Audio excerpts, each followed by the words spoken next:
The year is 476 CE, and the world is ending.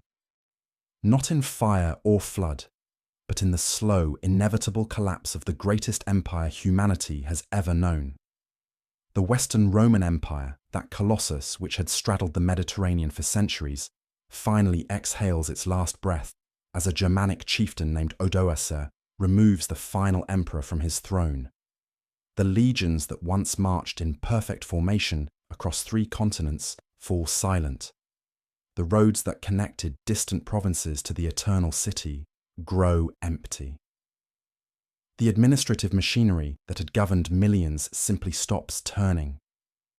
In the lands that would one day be called France, this collapse creates something unprecedented in human history. A void so complete, so profound, that it will take 1,000 years to fill. What emerges from this darkness will be neither Roman nor barbarian, but something entirely new. A civilization that will give birth to knights and cathedrals, to crusades and courtly love, to saints and scholars who will reshape the very foundations of human thought. This is the story of medieval France, a tale that begins in the ashes of empire and ends with the birth of the modern world. It is a story of kings who claimed divine right while battling for every scrap of territory, of peasants who built cathedrals that touched the heavens while living in mud and straw, of warriors who fought for honour and glory while the very concept of honour was being redefined with each passing generation. Tonight, as you drift towards sleep, let yourself be carried back across the centuries to a time when the map of Europe was rewritten by the sword, when the fate of kingdoms hung on the outcome of single battles, when the line between history and legend was so thin that it barely existed at all. We will walk with Clovis as he unites the Frankish tribes, stand with Charlemagne as he is crowned emperor by the Pope himself, and witness the rise of the Capetian dynasty that would rule France for over 3 centuries. But this is not merely a recitation of dates and battles, though both will play their part in our story. This is the tale of how a collection of warring tribes transformed themselves into a nation, how a patchwork of petty kingdoms became the most powerful realm in medieval Europe, how the very idea of France was forged in the crucible of constant warfare, political intrigue, and cultural transformation. The stage is set in what the Romans called Gaul, a land of dense forests and fertile plains, of Celtic tribes and Roman cities, of ancient traditions and imperial innovations. As the empire crumbles, this territory becomes a prize to be seized by whoever possesses the strength and cunning to claim it. The Franks, a confederation of Germanic tribes who had served both as federati allies and enemies of Rome, emerge as the dominant force in this new landscape. Their story begins not with conquest, but with conversion, not with the clash of armies, but with the whispered prayers of a king who would change the course of history through a single act of faith. For in the year 496, a Frankish chieftain named Clovis will kneel before a Christian bishop and emerge as something the world has never seen before. A barbarian king who rules by divine right, a Germanic warrior who claims the blessing of the Roman Church, the founder of a dynasty that will endure for nearly 3 centuries. But we are getting ahead of ourselves. The collapse of Rome did not happen overnight, and the rise of medieval France was not the work of a single generation. It was a process that unfolded across centuries, shaped by countless individuals whose names have been forgotten, but whose actions echo through history. It was built on the bones of Roman cities and the foundations of Celtic hill forts, on the fusion of Germanic law and Christian theology, on the marriage of barbarian vitality and classical learning. The world that emerges from this fusion will be unlike anything that came before. It will be a realm where power is measured not in legions but in the loyalty of sworn vassals, where wealth flows not from taxation, but from the produce of the land, where authority derives not from citizenship, but from birth and divine favour. It will be a civilization that produces both the most beautiful art and the most devastating warfare, that creates both the Crusades and the universities, that gives birth to both the Inquisition and the Code of Chivalry. This medieval France will be a land of contradictions, where the same nobles who spend their days in brutal warfare will commission illuminated manuscripts of exquisite beauty, where the same church that preaches peace will bless the weapons of crusading knights, where the same peasants who live in grinding poverty will donate their labour to build cathedrals that rival the pyramids in their ambition and far surpass them in their artistry. The story we are about to tell spans nearly 1,000 years, from the fall of Rome to the dawn of the Renaissance. It encompasses the rise and fall of dynasties, the birth of new forms of government, the development of new technologies of war and peace, the creation of new forms of art and literature, the emergence of new ways of understanding the relationship between God and humanity, between ruler and subject, between individual and community. We will witness the transformation of a collection of barbarian tribes into the most sophisticated civilization of the medieval world. We will see how the Franks, who began as raiders and mercenaries on the fringes of the Roman Empire, became the inheritors of Roman authority and the defenders of Christian civilization. We will follow the evolution of their kingdom from a simple warrior society into a complex feudal state, from a collection of personal loyalties into something approaching a modern nation. Along the way, we will encounter some of the most fascinating figures in all of history. There is Clovis, the first Christian king of the Franks, who united the tribes through a combination of military genius and religious conviction. There is Charlemagne, the great emperor who revived the Roman Empire in the West and sparked the first great renaissance of medieval learning. There is Hugh Capet, the duke who founded the dynasty that would rule France for over 3 centuries and laid the foundations for the modern French state. We will meet Philip Augustus, the king who transformed France from a collection of feudal territories into a centralized monarchy and won the greatest victory in medieval French history at the Battle of Bouvines. We will witness the extraordinary career of Louis IX, the saint king who embodied the highest ideals of medieval kingship while leading 2 disastrous crusades. We will see the dramatic confrontation between Philip the Fair and Pope Boniface VIII that ended the medieval balance between church and state, and we will follow the long agony of the 100 Years' War, that great conflict that began as a feudal dispute and ended as a struggle between 2 emerging nations.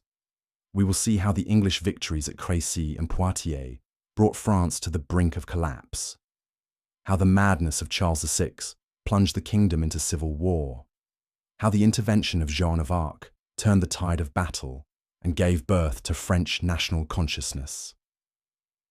But beyond the great figures and the decisive battles, we will also explore the daily life of medieval France. We will visit the villages where peasants worked the fields, according to rhythms that had changed little since the fall of Rome. We will enter the workshops where craftsmen created the goods that made medieval commerce possible.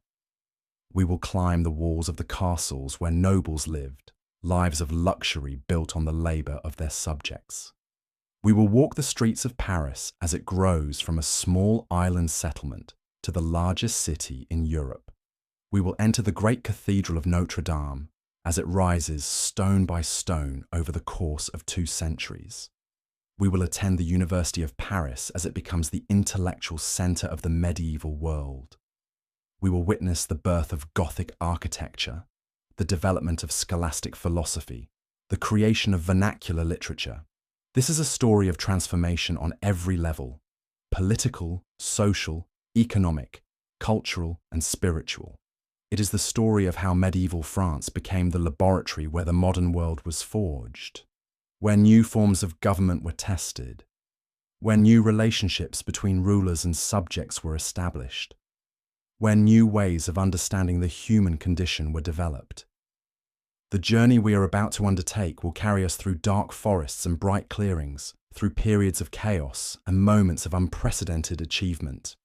We will see civilizations rise and fall, witness the birth of new institutions and the death of ancient traditions, observe the eternal human struggle between order and freedom, between tradition and innovation, between the desire for security and the urge for conquest. As we begin this long journey through the medieval centuries, remember that we are not merely observers, but participants in a story that continues to shape our world today. The institutions they created, the ideas they developed, the conflicts they fought, the solutions they found, all continue to influence how we organize our societies, how we understand our relationship with the divine, how we balance individual freedom with collective responsibility. So settle back, close your eyes, and prepare to be transported to a world both alien and familiar, both distant and immediate, both foreign and foundational to everything we are today. The story of medieval France is about to begin, and it begins, as all great stories do, with an ending that becomes a beginning, with a collapse that becomes a creation, with the death of one world and the birth of another. In the year 476, as the last Roman emperor in the West is deposed by a barbarian chieftain, the stage is set for a drama that will unfold over the next 1,000 years. The actors are taking their places, the scenery is being arranged, and the first act of the great medieval epic is about to begin.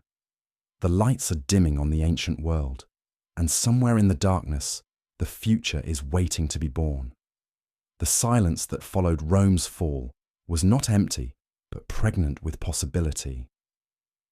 In the territories that had once echoed with the measured tread of legions, new sounds began to emerge. The ring of hammers on iron, the lowing of cattle being driven to market, the chanting of monks in stone chapels, the war cries of warriors who fought not for empire but for personal honor and the favor of their lords. The Franks who inherited this shattered landscape were not the savage barbarians of Roman propaganda, but a complex confederation of tribes who had been absorbing Roman culture for centuries. They had served as federati, allied troops who fought alongside Roman legions against common enemies. They had settled in Roman territories, married Roman women, learned Roman law, and adopted Roman customs. Yet they remained fundamentally different from their imperial predecessors, bound not by citizenship, but by bonds of kinship and personal loyalty that stretched back to the Germanic forests of their ancestors. These were people who measured wealth in cattle and land rather than gold and silver, who settled disputes through trial by combat rather than legal precedent, who followed leaders chosen for their prowess in battle rather than their skill in administration. They brought with them a warrior culture that valued courage above all other virtues, that saw honor as more precious than life itself, that understood leadership as a personal relationship between chief and follower, rather than an abstract institutional arrangement. Yet they also brought something else, a flexibility and adaptability that would prove crucial in the centuries to come. Unlike the rigid hierarchies of imperial Rome, Frankish society was fluid, allowing for social mobility based on merit and achievement. A successful warrior could rise from humble origins to become a chief. A wise counselor could gain influence regardless of birth. A skilled craftsman could accumulate wealth and respect. This openness to change and innovation would become one of the defining characteristics of medieval French civilization. The man who would first harness these qualities to forge a kingdom was Clovis, whose name would echo through the centuries as the founder of the Merovingian dynasty. Born around 466 into the royal house of the Salian Franks, Clovis inherited a realm that barely extended beyond the region around modern-day Belgium and northern France. His father, Childeric, had been a successful war leader, but his kingdom was just one of many Frankish territories scattered across what had once been Roman Gaul. What made Clovis different was not just his military skill, though he possessed that in abundance, but his political genius. He understood that the fragmented landscape of post-Roman Gaul presented both enormous opportunities and deadly dangers.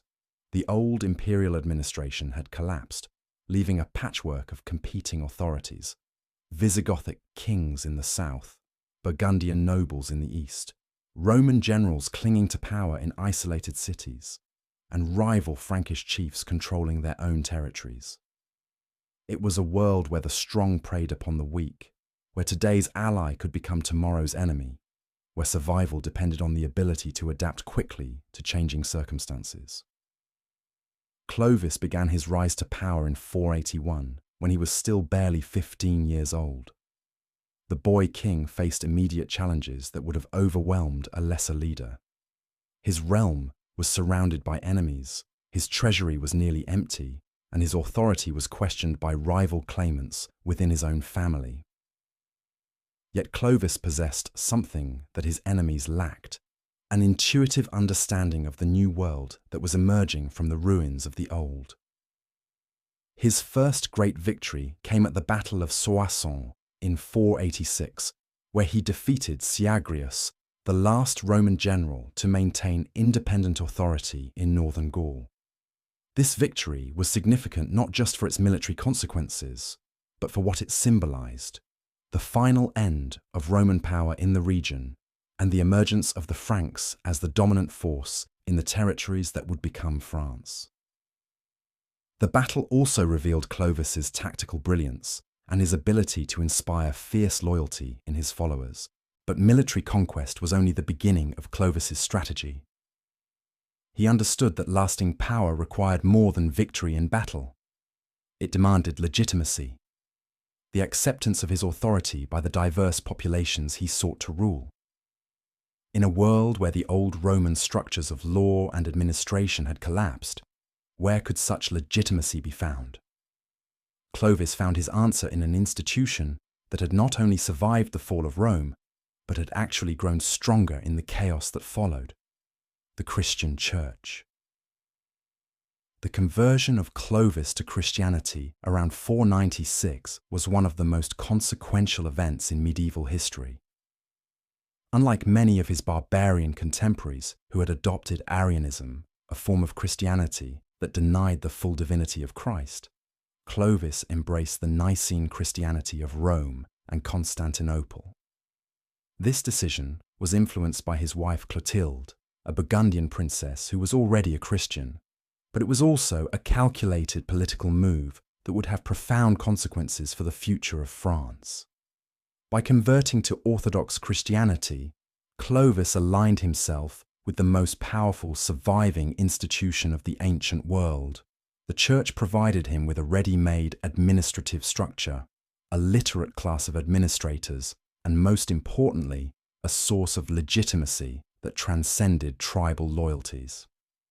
When Bishop Remigius of Rheims baptized Clovis in the cathedral of that city, he was not just welcoming a new convert to the faith, he was crowning the first Christian king of the Franks, creating a precedent that would shape French kingship for the next 13 centuries.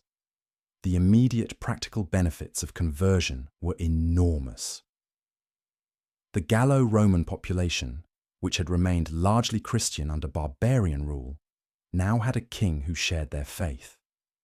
The bishops, who had become the de facto leaders of many cities after the collapse of imperial administration, found in Clovis a protector and patron. The monasteries, which were rapidly becoming centers of learning and economic activity, gained a royal defender of their interests. But the conversion had deeper implications that would only become clear over time. By embracing Christianity, Clovis was also embracing the intellectual and cultural heritage of the ancient world. The Church was the custodian of classical learning, the keeper of books and manuscripts, the maintainer of schools and libraries. Through his alliance with the Church, Clovis was connecting his barbarian kingdom to the great traditions of philosophy, law, and literature that had made Rome great. The fusion of Germanic warrior culture with Christian spirituality would become one of the defining characteristics of medieval civilization. The warrior's code of honor was transformed by Christian teachings about justice and mercy. The Germanic concept of personal loyalty was elevated by Christian notions of divine service. The tribal assembly became sanctified by Christian ritual and ceremony.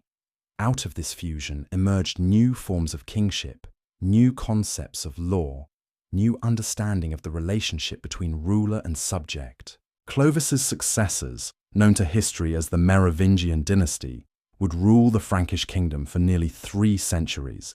Their reign was marked by both spectacular achievements and tragic failures, by moments of brilliant success and periods of devastating civil war. They created the first stable government in post-Roman Europe, established trade networks that connected the North Sea to the Mediterranean, and laid the foundations for the cultural renaissance that would follow. The Merovingian court was a fascinating blend of barbarian tradition and Roman sophistication. Kings wore their hair long as a symbol of their royal status, surrounded themselves with armed retainers bound by personal oaths of loyalty, and settled disputes through trial by combat or ordeal. Yet they also issued laws modelled on Roman legal codes, maintained diplomatic relations with Constantinople and other distant courts, and patronised scholarship and the arts. The royal villa at Compiègne, where Merovingian kings often held court, exemplified this cultural fusion.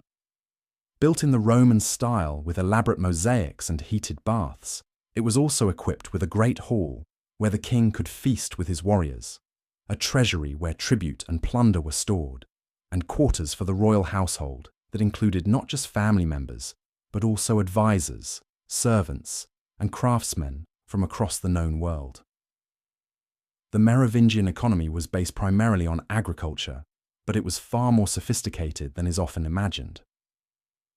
The kings controlled vast estates worked by both free peasants and slaves, operated mines that produced silver and iron, and maintained workshops that created goods for both domestic use and international trade. Frankish merchants travelled as far as Constantinople and beyond, bringing back silk, spices, and other luxury goods that demonstrated the kingdom's growing prosperity. Yet the Merovingian system contained the seeds of its own destruction. The Frankish custom of partible inheritance, which divided the kingdom among all the sons of a deceased king, led to constant fragmentation and civil war. Brothers fought brothers for control of territories, noble families switched sides according to their immediate interests, and the kingdom oscillated between unity and division with exhausting regularity. The most successful Merovingian rulers were those who managed to reunite the divided territories through conquest or negotiation. Dagobert I, who ruled from 629 to 639, was perhaps the last truly effective Merovingian king. He managed to unite most of the Frankish territories under his authority, defeated the Saxons in a series of campaigns, and presided over a period of relative peace and prosperity. His court at Paris became a centre of learning and culture, attracting scholars and artists from across Europe. But Dagobert's death marked the beginning of the end for effective Merovingian rule. His successors were increasingly dominated by powerful nobles who had accumulated vast estates and private armies. The most important of these nobles were the mayors of the palace, officials who had originally served as royal stewards, but who gradually usurped real power while leaving the kings as ceremonial figureheads. The transformation of the mayors of the palace from servants to masters was a gradual process that reflected broader changes in Frankish society. As the kingdom grew larger and more complex, the kings became increasingly dependent on a class of professional administrators and military commanders. These men, drawn from the great noble families, accumulated offices, estates, and followers until they rivaled the kings themselves in power and influence. The most successful of these noble families was the Pippinids, later known as the Carolingians, who held the mayoralty of the palace in the eastern Frankish territory of Austrasia. Through a combination of military success, political cunning, and careful alliance building, they gradually extended their influence throughout the Frankish kingdom. By the early 8th century, they had become the real rulers of the Franks, while the Merovingian kings remained as sacred but powerless symbols of royal authority. The man who would complete this transformation was Charles, known to history as Charles Martel, the Hammer. Born around 688, Charles was the illegitimate son of Pepin II, the Paipanid mayor of the palace. Despite his irregular birth, Charles possessed the qualities that medieval society valued most: exceptional military skill, political intelligence, and the ability to inspire fierce loyalty in his followers. When civil war erupted after his father's death, Charles emerged victorious and assumed control of the mayoralty. Charles Martel's greatest achievement was his victory over the Muslim forces at the Battle of Tours in 732, a triumph that earned him lasting fame as the savior of Christian Europe. The Muslim armies, which had conquered most of the Iberian Peninsula, had crossed the Pyrenees and were advancing deep into Frankish territory. The battle that ensued was one of the most decisive in European history, determining whether Europe would remain Christian or become part of the expanding Islamic world. The victory at Tours was not just a military triumph, but a political masterstroke that established Charles Martel as the undisputed leader of the Franks. He had saved Christian civilization from the Muslim threat, demonstrated his military superiority over all rivals, and won the gratitude of the Church and the Christian population. From this point forward, the Carolingian family would be seen as the true defenders of the faith and the rightful leaders of the Frankish people. Charles Martel's son, Pepin the Short, would take the final step in the Carolingian rise to power. In 751, with the support of Pope Zacharias, Pepin deposed the last Merovingian king and had himself crowned as the first Carolingian king of the Franks. This momentous event marked not just a change of dynasty, but a transformation in the very nature of kingship. The Carolingians would rule not just by right of conquest, but by divine sanction, blessed by the Church and responsible to God for the welfare of their subjects. The stage was now set for the emergence of the greatest figure in early medieval history, a man who would unite most of Western Europe under his rule and create an empire that rivaled Rome itself.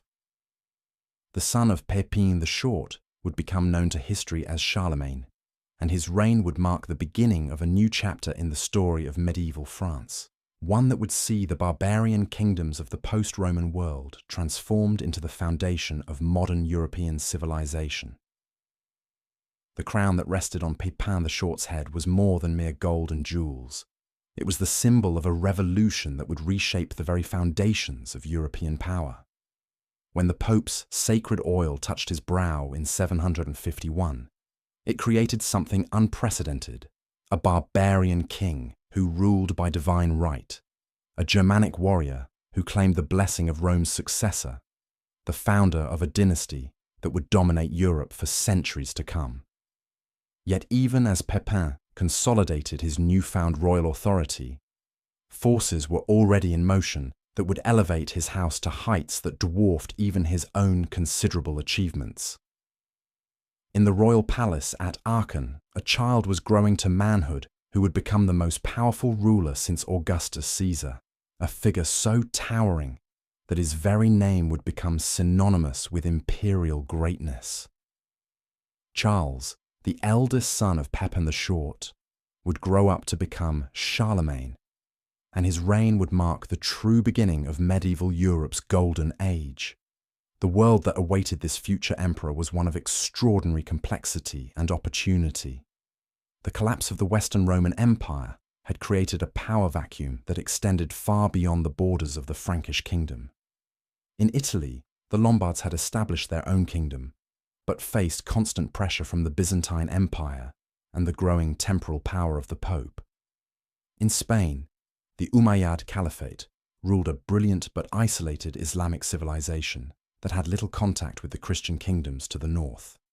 In Britain, Anglo-Saxon kingdoms fought endless wars among themselves, while facing increasing pressure from Viking raiders. Beyond these immediate neighbours lay vast territories inhabited by pagan peoples who had never known Roman rule. The Saxons controlled much of what is now northern Germany, maintaining their ancient tribal customs and worshipping the old Germanic gods. The Avars dominated the Danube basin, ruling a nomadic empire that extracted tribute from settled peoples across Eastern Europe. The Slavs were expanding into the Balkans, creating new kingdoms and principalities that would challenge Byzantine authority for centuries to come. It was into this fragmented, yet dynamic world that Charlemagne was born around 748. His childhood was spent in the court of his father, where he learned the skills that would make him the greatest ruler of his age. He mastered the arts of war and diplomacy, studied the classics of Latin literature, and absorbed the Christian faith that would guide his actions throughout his life. More importantly, he learned to understand the delicate balance of forces that held the Frankish kingdom together. The need to reward loyal followers while controlling ambitious nobles. The importance of maintaining good relations with the church while asserting royal authority.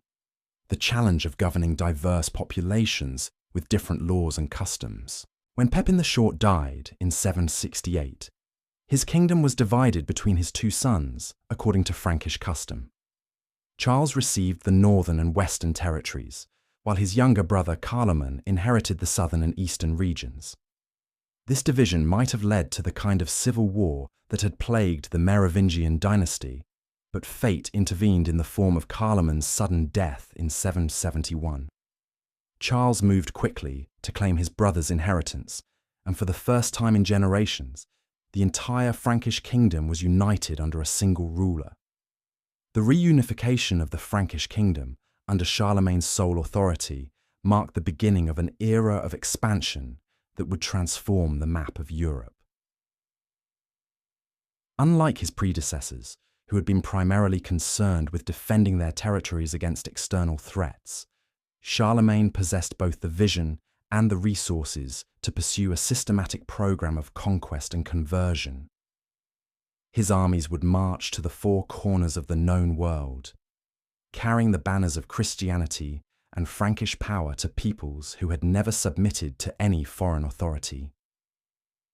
The first target of Charlemagne's expansion was the Lombard kingdom in northern Italy. The Lombards had been a thorn in the side of the papacy for generations, controlling territories that the Pope claimed as part of the patrimony of St. Peter. When King Desiderius of the Lombards threatened Rome itself, Pope Hadrian I appealed to Charlemagne for protection. The Frankish king's response was swift and decisive. In 773, he led a massive army across the Alps and besieged the Lombard capital of Pavia.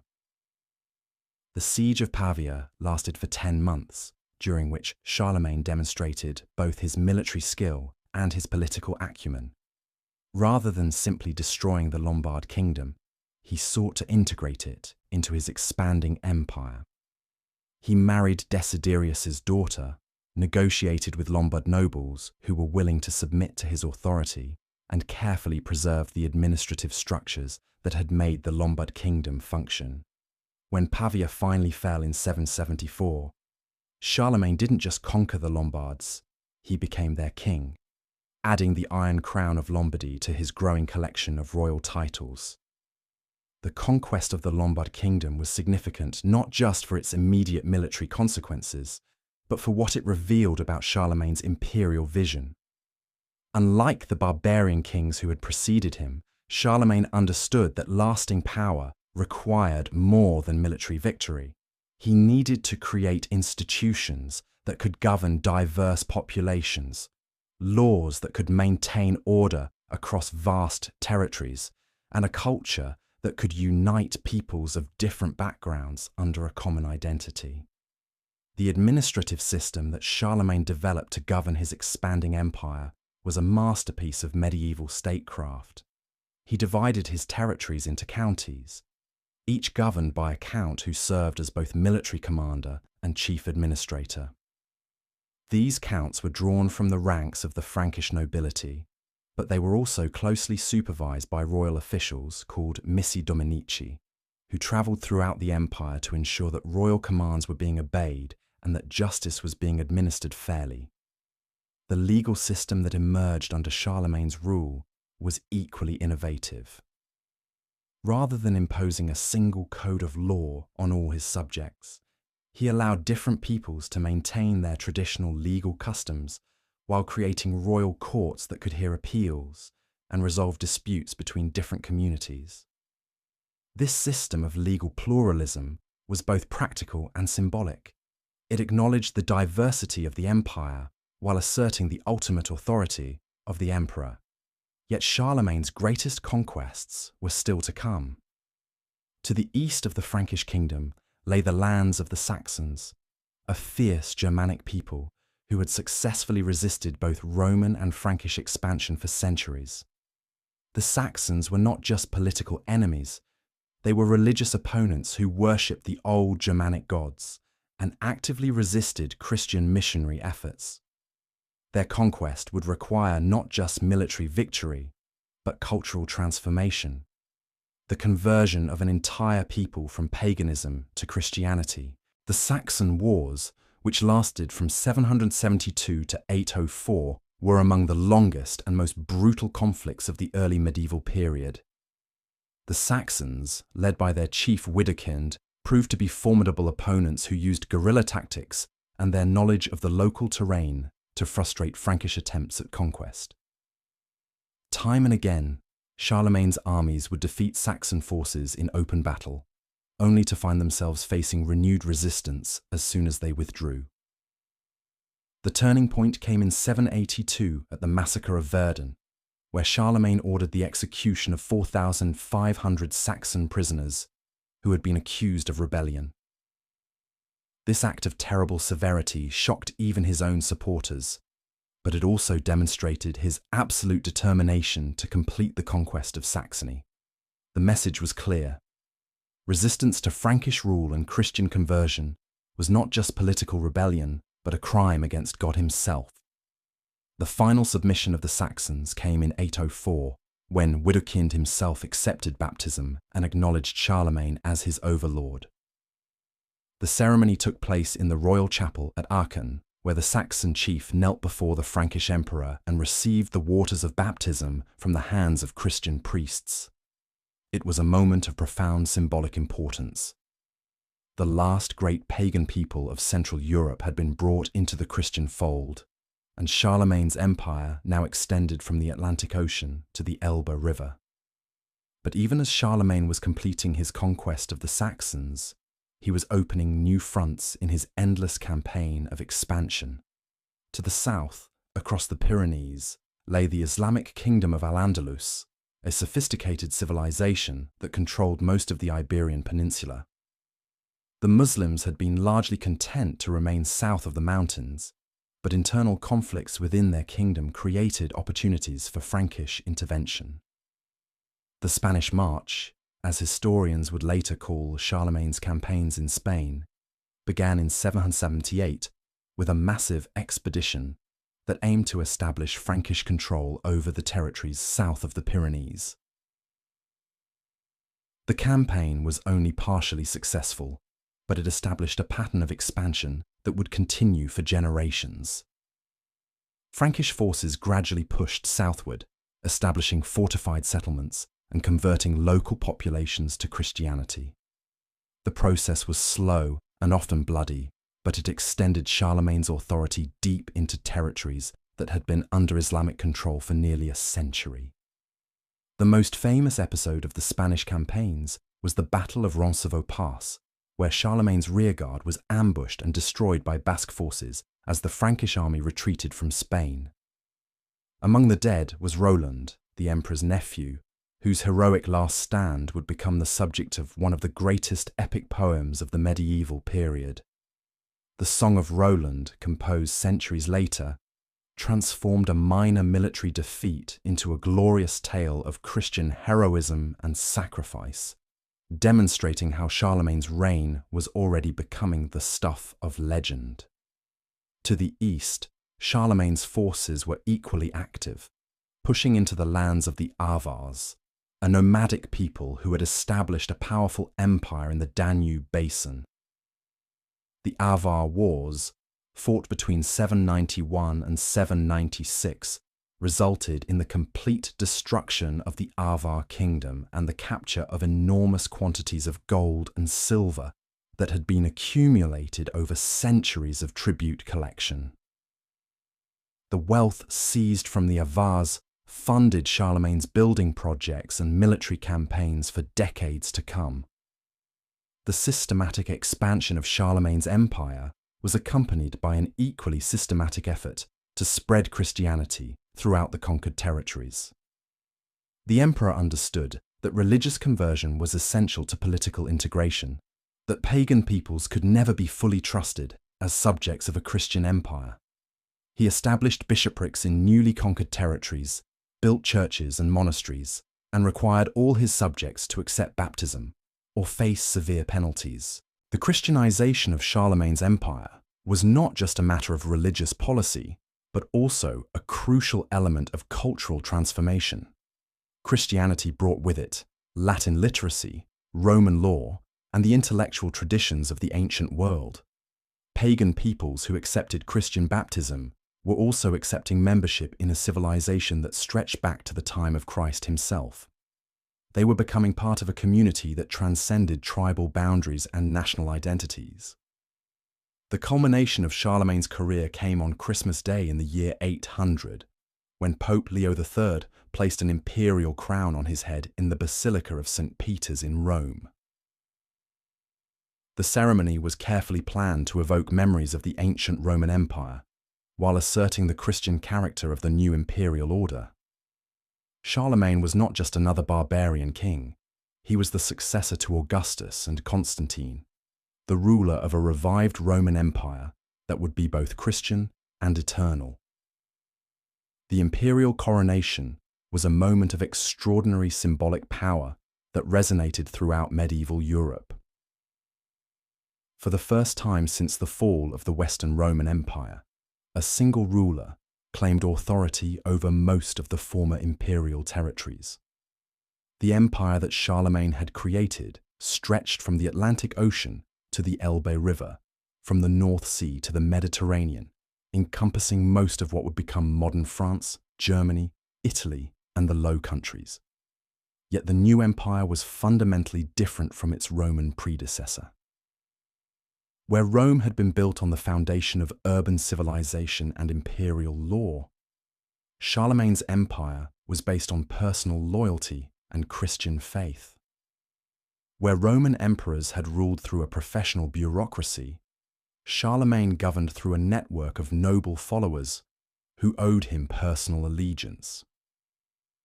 Where Rome had been secular in its fundamental orientation, the Carolingian Empire was explicitly Christian in its identity and purpose. The court that Charlemagne established at Aachen became the center of a remarkable cultural renaissance that would transform medieval European civilization. The emperor gathered around him the greatest scholars of his age, men like Alcuin of York, Einhard, and Rabanus Maurus, who worked to preserve and transmit the learning of the ancient world. The Palace School at Aachen became a center of education that attracted students from across Europe, creating a network of learned men who would carry Carolingian culture to the farthest corners of the empire. The Carolingian Renaissance, as historians would later call this cultural flowering, was characterized by a systematic effort to preserve and copy the texts of classical antiquity. Scribes working in monasteries throughout the empire created thousands of manuscripts that preserved the works of ancient authors for future generations. They developed a new form of writing, Carolingian minuscule, that was clearer and more legible than previous scripts, making books more accessible to a wider audience. The intellectual achievements of the Carolingian Renaissance extended far beyond the mere preservation of ancient texts. Scholars at Charlemagne's court produced original works of theology, philosophy, and history that would influence European thought for centuries to come. They developed new approaches to education, created new forms of art and architecture, and established the foundations for the great cultural flowering that would characterize the High Middle Ages. The emperor himself, despite his limited formal education, was a patron of learning who understood the importance of intellectual culture to his imperial project. He collected books, commissioned works of art, and engaged in theological discussions with the greatest scholars of his age. His court became a place where ideas were exchanged, where different traditions were synthesized, where the intellectual foundations of medieval European civilization were laid. The palace complex at Aachen, which served as Charlemagne's primary residence, embodied the fusion of Roman, Germanic, and Christian traditions that characterized his empire. The palace chapel, with its octagonal design and elaborate mosaics, was modeled on the church of San Vitale in Ravenna, connecting the new empire to the Byzantine tradition. The great hall, where the emperor held court and feasted with his followers, reflected Germanic customs of hospitality and warrior brotherhood. The library and scriptorium represented the Christian commitment to preserving and transmitting knowledge. The daily life of Charlemagne's court was a carefully orchestrated blend of ceremony and informality that reflected the emperor's understanding of the requirements of effective leadership. He held formal audiences where he received ambassadors and heard petitions, but he also maintained the Germanic tradition of consulting with his warriors and sharing meals with his followers. He wore imperial regalia on state occasions, but he also dressed simply and spoke in the vernacular language of his people. The administrative challenges of governing such a vast empire were enormous, requiring innovations in law, finance, and military organization that would influence European development for centuries. Charlemagne's legal reforms, codified in the Capitularies, established principles of justice that balanced Roman law with Germanic custom. His monetary reforms created a stable currency that facilitated trade throughout the empire. His military reforms established the foundations for the feudal system that would dominate medieval Europe. Yet even as Charlemagne was creating the institutional foundations for his empire, he was also establishing the conditions for its eventual fragmentation. The Frankish tradition of dividing inheritance among all male heirs meant that the empire would be partitioned after his death, creating opportunities for civil war and territorial fragmentation. The personal nature of Carolingian authority meant that the empire's survival depended on the continued strength and ability of its rulers. The emperor's later years were marked by increasing concern about the future of his creation. He had outlived most of his sons, and his sole surviving heir, Louis the Pious, lacked the military skill and political acumen that had made his father's reign so successful. The old emperor spent his final years trying to ensure a smooth succession, but he could not prevent the forces of fragmentation that would tear his empire apart within a generation of his death. When Charlemagne died in 814, he was buried in the palace chapel at Aachen, surrounded by the treasures and regalia that symbolized his earthly power. His tomb became a place of pilgrimage for medieval emperors, who came to seek the blessing of the greatest ruler of the early medieval period. The empire he had created would not survive intact, but the memory of his achievements would inspire European rulers for centuries to come. The immediate aftermath of Charlemagne's death seemed to confirm the durability of his imperial creation. His son, Louis the Pious, assumed the imperial throne without opposition, and initially appeared capable of maintaining his father's legacy. The empire remained united, the administrative system continued to function, and the cultural renaissance showed no signs of decline. Yet beneath the surface stability, forces were already at work that would transform the Carolingian Empire into something fundamentally different. The crisis that would reshape medieval Europe began with a conflict that seemed almost trivial, a dispute over the succession to the imperial throne. When Louis the Pious died in 840, His three surviving sons each claimed a portion of the empire according to Frankish custom. What followed was a civil war that lasted for 3 years and ended with the Treaty of Verdun in 843, which divided the empire into 3 separate kingdoms. The Treaty of Verdun was one of the most important documents in European history, creating the political framework that would shape the continent for centuries to come. The western portion of the empire, Francia Occidentalis, went to Charles the Bald and would eventually become the Kingdom of France. The eastern portion, Francia Orientalis, was assigned to Louis the German and would develop into the Holy Roman Empire. The middle kingdom, Francia Media, was given to Lothair and would gradually fragment into the various principalities of Italy, Burgundy, and Lotharingia. The division of Charlemagne's empire marked the end of the dream of a unified Christian Europe under a single ruler, but it also marked the beginning of a new phase in medieval development. The 3 kingdoms that emerged from the Treaty of Verdun would each develop their own distinct character, their own institutions, and their own cultural traditions. The Western Kingdom, in particular, would evolve into something that Charlemagne himself could never have imagined: a truly French kingdom that would dominate medieval Europe for centuries to come. The fragmentation of Charlemagne's empire was not merely a political catastrophe, but a fundamental transformation of European civilization itself. Where once a single will had commanded from the Atlantic to the Elbe, now 3 separate kingdoms emerged, each destined to follow its own path through the labyrinth of medieval history. The Western Kingdom, Francia Occidentalis, would become the crucible in which the French nation was forged, but this transformation would take centuries to complete and would be accomplished through blood, betrayal, and the slow accumulation of royal power. Charles the Bald, who inherited the western portion of his grandfather's empire, faced challenges that would have overwhelmed a lesser ruler.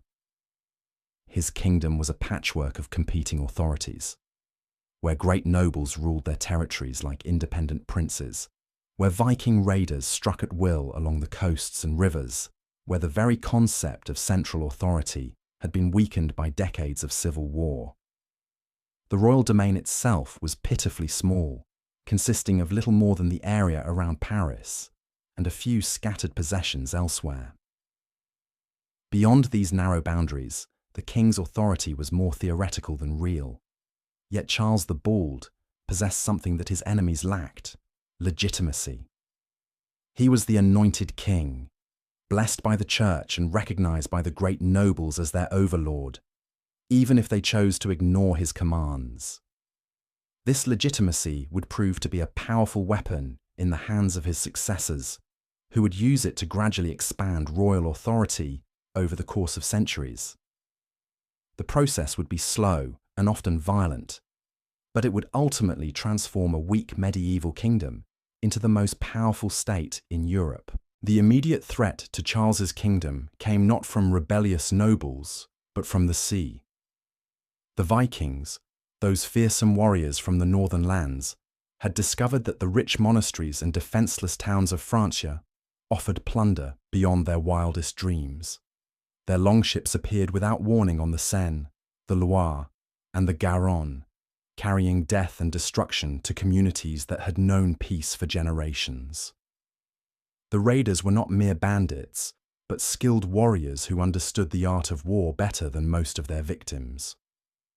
The first major Viking raid on the Frankish kingdom occurred in 845, when a fleet of 120 ships sailed up the Seine and attacked Paris itself. The city's defences were woefully inadequate, and the Vikings captured it with ease, plundering the monasteries and churches before withdrawing with an enormous ransom. This humiliation demonstrated the kingdom's vulnerability and encouraged further raids that would continue for decades to come.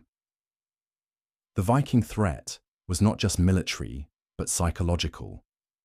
These pagan warriors seemed to strike at the very foundations of Christian civilization, burning churches, slaughtering priests, and carrying off sacred objects as common plunder. Their success undermined confidence in royal authority and forced local communities to organize their own defenses. The result was a further fragmentation of power, as nobles built castles and raised private armies to protect their lands when the king could not. Yet the Vikings were not the only threat facing the Western Kingdom. To the east, the descendants of Charlemagne's other sons were constantly probing for weaknesses, seeking to expand their own territories at their cousins' expense. To the south, the Muslims of Spain launched periodic raids across the Pyrenees, while to the north, the emerging kingdoms of England and Denmark pursued their own ambitions.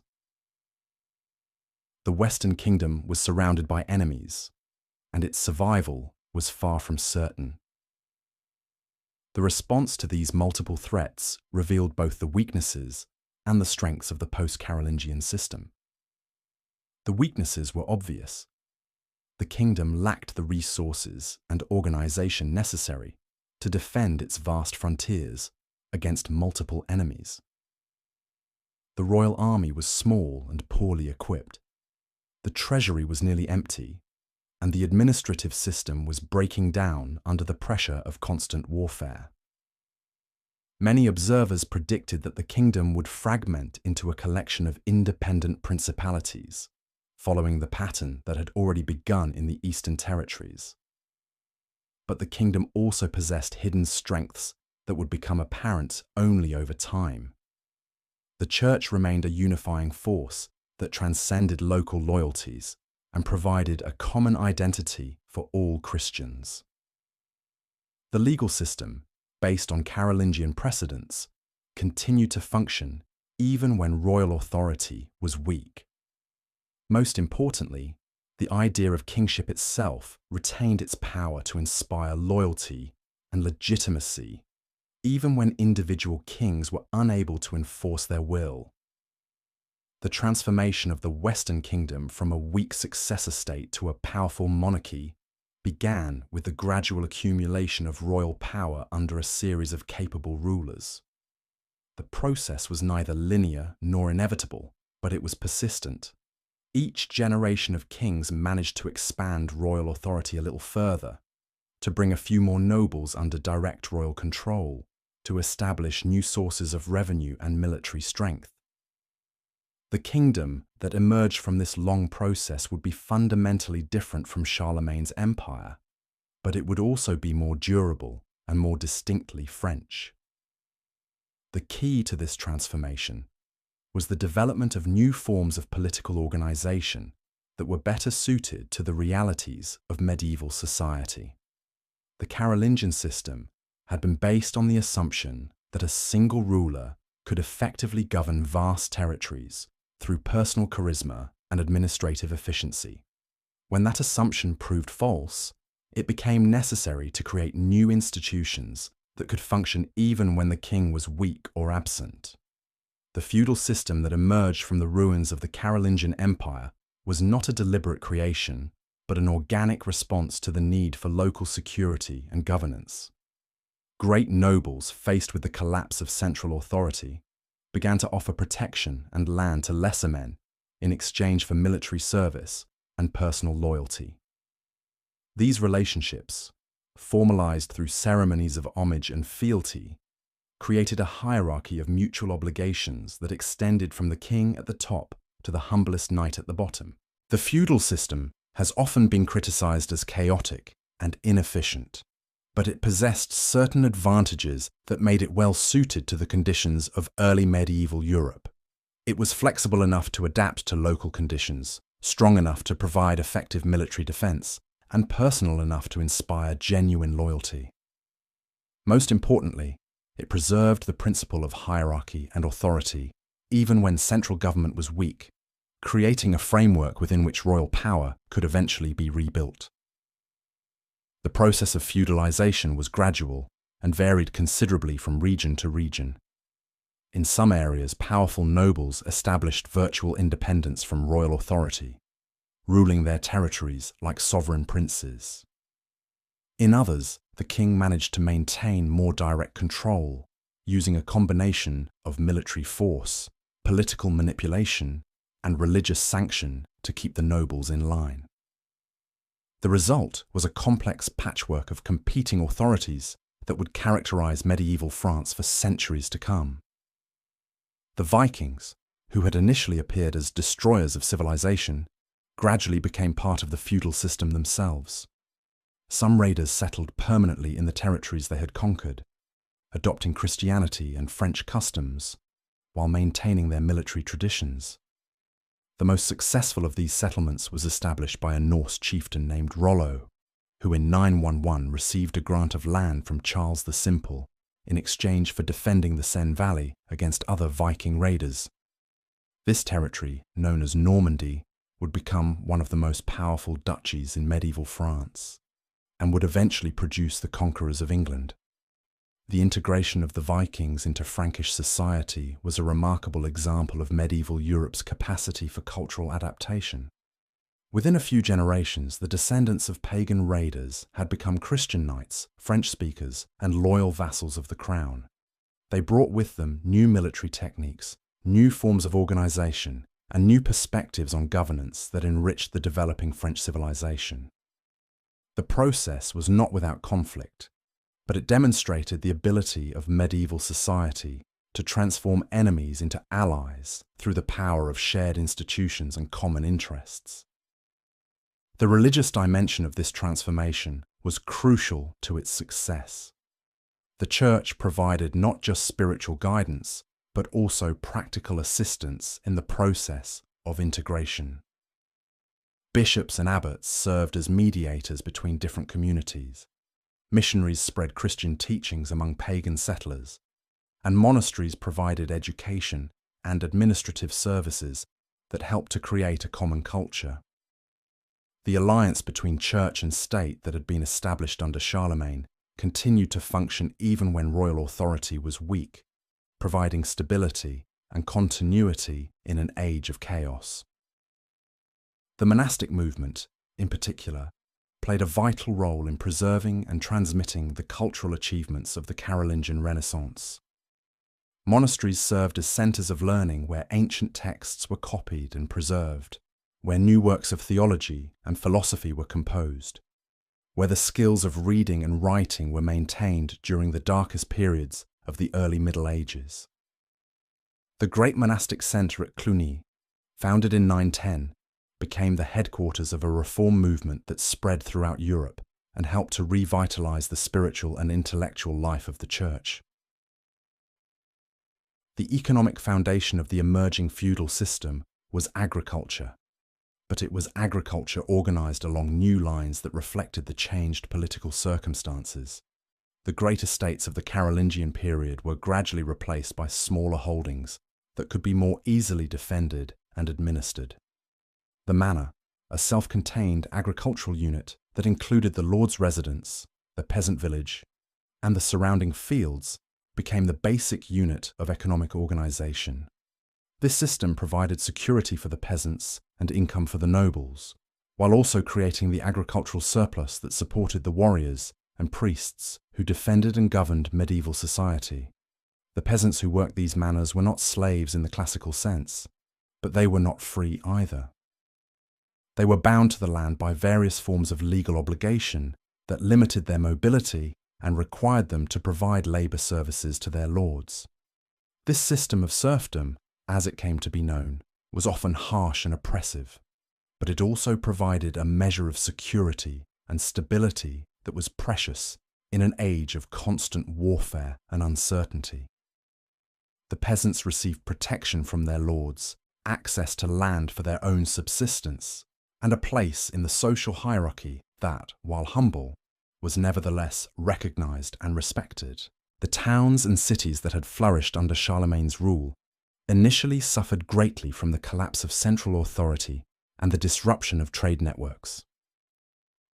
Many urban centres were abandoned or reduced to mere villages, their populations fleeing to the countryside in search of security. Yet some cities managed to survive and even prosper by adapting to the new conditions. They developed new forms of government, new economic activities, and new relationships with the rural nobility that surrounded them. The revival of urban life was closely connected to the gradual restoration of trade and commerce. As political conditions stabilized and new trade routes were established, merchants began to venture forth once again, carrying goods between distant regions and creating the economic networks that would support the growth of medieval civilization. The fairs of Champagne, which began to develop in the 10th century, became the most important commercial centers in northern Europe, attracting merchants from as far away as Italy and Flanders. The cultural achievements of this period were less spectacular than those of the Carolingian Renaissance, but they were no less important for the long-term development of European civilization. The vernacular languages began to develop distinct literary traditions, with the first chansons de geste appearing in the late 10th century. These epic poems, which celebrated the deeds of Charlemagne and his knights, helped to create a common cultural identity that transcended regional differences. They also established the literary conventions that would influence European poetry for centuries to come. The artistic achievements of the period were equally significant, though they took different forms than those of the Carolingian age. The great stone churches that began to appear in the 10th century represented a new architectural style that combined Carolingian traditions with influences from Byzantium and the Islamic world. These buildings, with their massive walls and small windows, were designed to be both fortresses and houses of worship, reflecting the military character of the age, while also expressing the spiritual aspirations of their builders. The intellectual life of the period was dominated by the schools that developed in connection with cathedrals and monasteries. These institutions trained the clergy who would serve as administrators, diplomats, and advisors to the great nobles. They also preserved and transmitted the learning of the ancient world, ensuring that the intellectual achievements of classical antiquity would not be lost during the centuries of political fragmentation. The curriculum of these schools was based on the 7 liberal arts, which provided a foundation for all higher learning and helped to create a common intellectual culture throughout Europe. The political evolution of the Western Kingdom during this period was marked by the gradual emergence of a new royal dynasty that would prove more successful than the later Carolingians in rebuilding central authority. The last Carolingian king, Louis XV, died in 987 without male heirs, creating a succession crisis that would ultimately lead to the election of Hugh Capet as king. This moment marked the beginning of a new chapter in French history, one that would see the slow but steady expansion of royal power and the gradual creation of a unified French nation. Hugh Capet was not an obvious choice for the throne. He was the Duke of Francia, which gave him control over the area around Paris, but his territory was smaller than that of several other great nobles. He had no particular military reputation, no great wealth, and no obvious dynastic claims to the throne. What he did have was the support of the church and the recognition that he was unlikely to threaten the independence of the other great nobles. His election was thus a compromise that satisfied no one completely, but that everyone could accept. The early Capetian Kings ruled over a kingdom that was more theoretical than real. Their authority was recognized throughout the territory that had once belonged to Charles the Bald. But their ability to enforce that authority was limited to their own domains, and those areas where they could find reliable allies. The great duchies of Normandy, Burgundy, and Aquitaine were virtually independent, their rulers acknowledging the king's supremacy in name while pursuing their own policies in practice. The kingdom was a confederation rather than a unified state, held together by personal relationships and feudal obligations rather than institutional authority.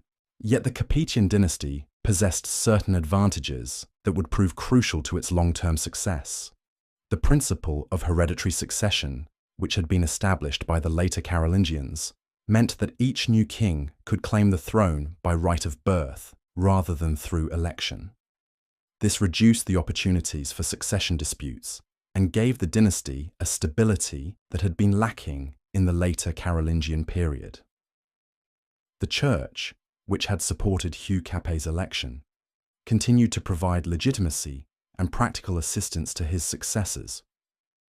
Most importantly, the royal domain around Paris was strategically located at the heart of the kingdom, giving the Capetians control over the most important trade routes and communication networks. The first Capetian kings were careful not to overreach their limited capabilities. They concentrated on consolidating their control over their own domains, building up their military and financial resources, and establishing alliances with other nobles who shared their interests. They avoided costly foreign adventures and focused instead on the patient work of administration and diplomacy. This cautious approach was often criticized as timid, but it laid the foundations for the spectacular expansion of royal power that would occur in later centuries. The transformation of the Capetian kingdom from a weak feudal confederation into a powerful, centralized monarchy was one of the most remarkable achievements of medieval European history. It was accomplished not through sudden conquest or dramatic innovation, but through the steady accumulation of power over many generations. Each king managed to expand royal authority a little further, to bring a few more nobles under direct royal control, to establish new sources of revenue and military strength. The cumulative effect of these modest gains was revolutionary, transforming not just the Kingdom of France, but the entire balance of power in medieval Europe. The process was neither smooth nor inevitable. There were periods of weakness and retreat, moments when it seemed that the kingdom might fragment once again into a collection of independent principalities. There were rebellions and civil wars, foreign invasions and internal betrayals. Yet the Capetian dynasty proved remarkably resilient, surviving every crisis and emerging stronger from each trial. By the end of the 12th century, the Kingdom of France had become the most powerful state in Western Europe, a position it would maintain for centuries to come. The story of how this transformation was accomplished is one of the most fascinating chapters in medieval history, involving some of the most remarkable figures of the age. Kings like Louis XVI the Fat and Louis VII laid the foundations for royal power through careful administration and strategic marriages. Philip Augustus would complete the work of centralization and establish France as the dominant power in Europe. St. Louis would embody the highest ideals of medieval kingship while leading two catastrophic crusades. Philip the Fair would challenge the authority of the Pope himself and establish the principle of royal sovereignty that would shape the modern world. But all of this lay in the future as the 10th century drew to a close. The kingdom that Hugh Capet had inherited was weak and divided, threatened by enemies on all sides and held together only by the slenderest of threads. Yet within this apparent weakness lay the seeds of future greatness, the potential for a transformation that would reshape not just France, but all of medieval Europe. The stage was set for one of the most remarkable stories in human history, the rise of medieval France from the ashes of Charlemagne's empire to become the greatest power of its age. The long night of the early Middle Ages was beginning to give way to the dawn of a new era.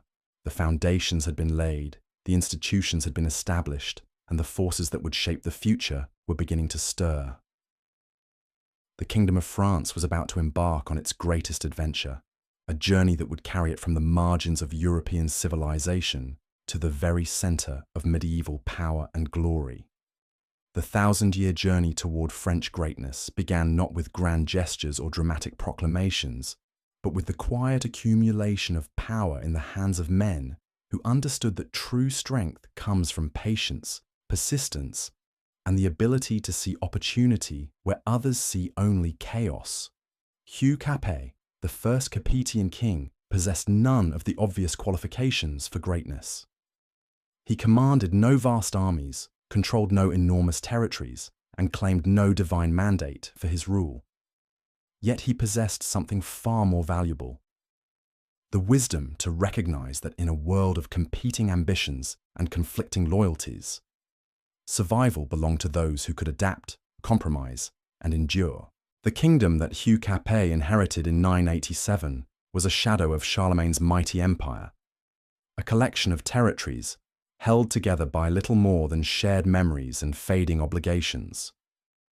The great duchies that nominally acknowledged royal authority pursued their own policies with casual indifference to royal commands. The Duke of Normandy ruled his domain like an independent sovereign, maintaining his own diplomatic relations and waging his own wars without reference to the king in Paris. The Duke of Burgundy controlled territories that stretched from the heart of France to the borders of the German Empire, commanding resources that dwarfed those of the royal domain. The Duke of Aquitaine governed lands that extended from the Loire to the Pyrenees, ruling over populations that spoke different languages and followed different customs. Yet Hugh Capet understood something that his more powerful contemporaries failed to grasp: that legitimacy was more valuable than strength, that the right to rule was more important than the ability to conquer. The crown that rested on his head carried with it the accumulated authority of centuries, the blessing of the church, and the recognition of his peers. These intangible assets could not be seized by force or purchased with gold, but they could be transmitted to his heirs and used to build something greater than any individual ruler could achieve alone. The early Capetian strategy was deceptively simple: consolidate control over their own domains, build alliances with neighboring nobles, and wait for opportunities to expand their influence. They avoided costly foreign adventures and concentrated instead on the patient work of administration and diplomacy. They strengthened their hold on the royal domain around Paris, improved the efficiency of their government, and cultivated their relationship with the church. Each small gain was carefully protected and used as the foundation for the next advance. The process was slow and often frustrating, but it was also remarkably effective. Within a few generations, the Capetian Kings had transformed their modest inheritance into something approaching real power.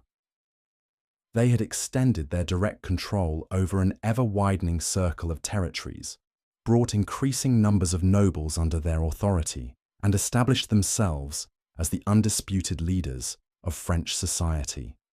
The transformation was so gradual that it was barely noticed by contemporary observers, but its cumulative effect was revolutionary. The key to this transformation lay in the Capetian understanding of the changing nature of medieval society. The feudal system that had emerged from the ruins of the Carolingian Empire was not a static hierarchy, but a dynamic network of relationships that could be manipulated by those who understood its workings. The bonds of vassalage that connected lords and retainers were personal and emotional, as well as legal and economic. They could be strengthened through favors and rewards, weakened through neglect and abuse, and redirected through careful negotiation and strategic marriages. The Capetian Kings became masters of this complex game, using their position at the apex of the feudal hierarchy to gradually expand their influence throughout the kingdom. They granted lands and titles to loyal supporters, arranged marriages that created new alliances, and intervened in succession disputes to ensure favorable outcomes. They used their control over the church to influence episcopal elections, their authority over legal proceedings to settle disputes in their favor, and their command of military resources to intimidate potential opponents. The transformation of the Capetian kingdom was not just political, but cultural, as the royal court at Paris became a center of learning and sophistication that attracted scholars and artists from across Europe. The palace schools that had flourished under Charlemagne were revived and expanded, creating a new generation of educated administrators who could staff the growing royal bureaucracy. The great Cathedral of Notre Dame, whose construction began in the mid-12th century, became a symbol of both royal power and divine favour, its soaring spires declaring to all who saw them that the Kingdom of France was blessed by God himself. The economic foundations of this cultural renaissance were provided by the revival of trade and commerce that accompanied the restoration of political stability. The markets of Paris grew into the most important commercial centres in northern Europe, attracting merchants from Flanders, Italy, and even the distant lands of the East. The royal domain, strategically located at the intersection of the major trade routes, became a source of enormous wealth that funded the king's military campaigns and building projects. The prosperity that flowed from this commerce created a new class of wealthy townspeople who looked to the crown for protection and privilege. The military innovations that accompanied this economic growth were equally important to the expansion of royal power. The Capetian Kings were among the first to recognize the potential of new military technologies and tactics, investing heavily in the development of siege engines, crossbows, and other weapons that could breach the walls of rebel castles. They also pioneered the use of mercenary troops, professional soldiers who owed their loyalty to whoever paid their wages, rather than to feudal lords, who might have competing loyalties.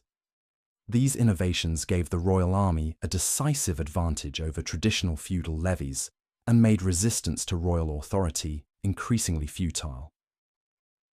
The diplomatic achievements of the early Capetian period were no less significant than the military ones. The kings of France established themselves as the leaders of Western Christendom, mediating disputes between other rulers and serving as the champions of church reform. They cultivated close relationships with the Pope, who came to see the French monarchy as the most reliable defender of ecclesiastical interests. They also established marriage alliances with other royal houses, creating a network of relationships that extended French influence far beyond the borders of the kingdom itself. The reign of Louis VI, known as Louis the Fat, marked a crucial turning point in the development of Capetian power. Ascending to the throne in 1108, Louis inherited a kingdom that was still fragmented and contested, but he possessed the energy and determination to begin the work of true consolidation. His reign was marked by almost constant warfare as he campaigned against rebellious nobles, besieged rebel castles, and gradually extended royal authority throughout the domain. The king's personal courage and military skill earned him the respect of his warriors, while his commitment to justice and good governance won him the loyalty of his subjects. Louis the Fat's most significant achievement was the systematic reduction of the independent castles that had proliferated throughout the royal domain during the previous century. These fortifications, built by ambitious nobles who sought to carve out their own territories, had become centres of lawlessness and oppression that threatened both royal authority and public order. The king's campaigns against these castle builders were not merely military exercises, but moral crusades, efforts to restore peace and justice to territories that had been terrorized by petty tyrants. The siege warfare that characterized Louis's reign required new levels of organization and resources that transformed the nature of royal government. The king had to maintain armies in the field for months at a time, transport heavy siege engines across difficult terrain, and coordinate the activities of multiple forces operating in different regions. These challenges forced the development of new administrative systems, new methods of taxation and supply, and new forms of military organization that would serve as the foundation for all future royal campaigns. The success of Louis the Fat's military campaigns was matched by equally important achievements in the realm of governance and law. The king established royal courts throughout his domain, appointed professional judges to hear cases and enforce royal decrees, and created a system of appeals that allowed his subjects to seek justice directly from the crown. These legal innovations were not merely administrative reforms, but fundamental changes in the relationship between ruler and subject, establishing the principle that the king was the ultimate source of justice and that all his subjects had the right to appeal to him for redress of grievances. The cultural and intellectual achievements of Louis's reign were equally remarkable. The king patronized scholars and artists, supported the construction of new churches and monasteries, and encouraged the development of the nascent University of Paris. The royal court became a center of learning that attracted students from across Europe, creating a new generation of educated administrators and advisors who would serve the crown for decades to come.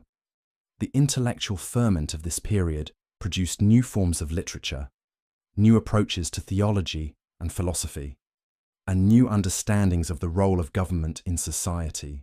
The marriage of Louis's son and heir to Eleanor of Aquitaine in 1137 seemed to promise an even more dramatic expansion of royal power. Eleanor was the heiress to the vast Duchy of Aquitaine, which encompassed much of southwestern France and was one of the wealthiest and most cultured regions in Europe. The union of the Capetian domain with the Aquitanian inheritance would have created a kingdom that stretched from the English Channel to the Pyrenees, making France the undisputed master of Western Europe. Yet this marriage, which appeared to be such a triumph for French diplomacy, would ultimately prove to be one of the greatest disasters in the history of the Capetian dynasty. The young Louis VII, who became king upon his father's death in 1137, was a pious and well-intentioned ruler, but he lacked the political skill and personal magnetism necessary to manage such a powerful and independent-minded wife. Eleanor was not content to play the role of a passive royal consort. She expected to be treated as a partner in government and to have her opinions respected and her interests protected. The cultural differences between the northern French court and the sophisticated society of Aquitaine created additional tensions that proved impossible to resolve. Eleanor had been raised in a world of troubadours and courtly romance, where women enjoyed considerable freedom and influence. The austere religious atmosphere of the Capetian court, with its emphasis on duty and self-denial, was completely foreign to her temperament and inclinations. The inevitable conflicts that arose from these differences were exacerbated by the king's decision to join the Second Crusade, a disastrous expedition that kept him away from his kingdom for 2 years and accomplished nothing of lasting value. The failure of the Second Crusade was a personal and political catastrophe for Louis VII that undermined his authority and damaged his relationship with his wife. The king's military incompetence was exposed before the eyes of Europe. His financial resources were exhausted, and his absence from the kingdom allowed various nobles to pursue their own ambitions without royal interference. Eleanor, who had accompanied her husband on the crusade, was disgusted by his failures and increasingly alienated from a marriage that had brought her nothing but frustration and disappointment. The annulment of the marriage between Louis VII and Eleanor of Aquitaine in 1152 was a diplomatic disaster that would haunt the Capetian dynasty for centuries. Eleanor immediately married Henry Plantagenet, the Duke of Normandy and Count of Anjou, bringing her vast inheritance into the hands of a man who already controlled much of northern and western France. When Henry became King Henry II of England in 1154, he ruled over territories that stretched from Scotland to the Pyrenees, making him far more powerful than the King of France, whose nominal vassal he remained. The creation of the Angevin Empire, as historians would later call Henry II's vast collection of territories, fundamentally altered the balance of power in Western Europe and created a threat to French independence that would persist for centuries. The English kings, ruling over lands that included much of what is now France, possessed resources that dwarfed those of the Capetian monarchy. They could raise larger armies, command greater wealth, and pursue more ambitious policies than their French overlords. The feudal relationship that theoretically subordinated the English king to the French crown became increasingly meaningless as the reality of power shifted decisively in England's favour. The reign of Louis VII, which had begun with such promise, ended in apparent failure and humiliation. The king had lost his most valuable territories, seen his authority challenged by rebellious nobles, and failed to establish the kind of centralized government that his father had envisioned. Yet Louis's reign also laid important foundations for future success. His administrative reforms created more efficient systems of government. His legal innovations established important precedents for royal justice, and his cultural patronage contributed to the intellectual flowering that would characterize the next century of French history. The challenges that Louis VII faced were not unique to his reign, but reflected fundamental problems that would confront every medieval ruler. The tension between the personal nature of feudal relationships and the institutional requirements of effective government created contradictions that were difficult to resolve. The need to balance the demands of different social groups, to manage the competing interests of nobles and townspeople, and to maintain the loyalty of subjects who lived hundreds of miles from the royal court required skills and resources that few rulers possessed. The transformation of medieval France from a collection of feudal territories into a unified nation was not the work of any single ruler, but the cumulative achievement of many generations.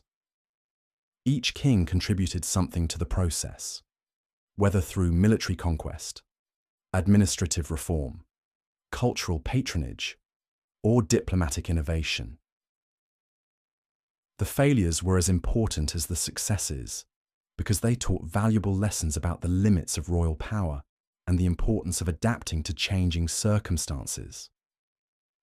The intellectual and cultural developments of the 12th century created new possibilities for royal government that would be fully exploited by Louis VII's successors. The revival of Roman law provided new models for royal authority, while the growth of universities created a new class of educated administrators who could staff the expanding royal bureaucracy. The development of new forms of literature and art gave the monarchy new ways to communicate with its subjects and to project an image of power and legitimacy that transcended local loyalties. The economic changes that accompanied these cultural developments were equally important to the expansion of royal power. The growth of trade and commerce created new sources of wealth that could be tapped through taxation and regulation. The development of new technologies, from improved agricultural techniques to more efficient methods of production, increased the overall prosperity of the kingdom and provided the resources necessary for ambitious royal policies. The emergence of new social groups, particularly the wealthy merchants and craftsmen of the growing towns, created new constituencies that looked to the crown for protection and privilege. The military innovations of the period were perhaps the most important factor in the expansion of royal authority.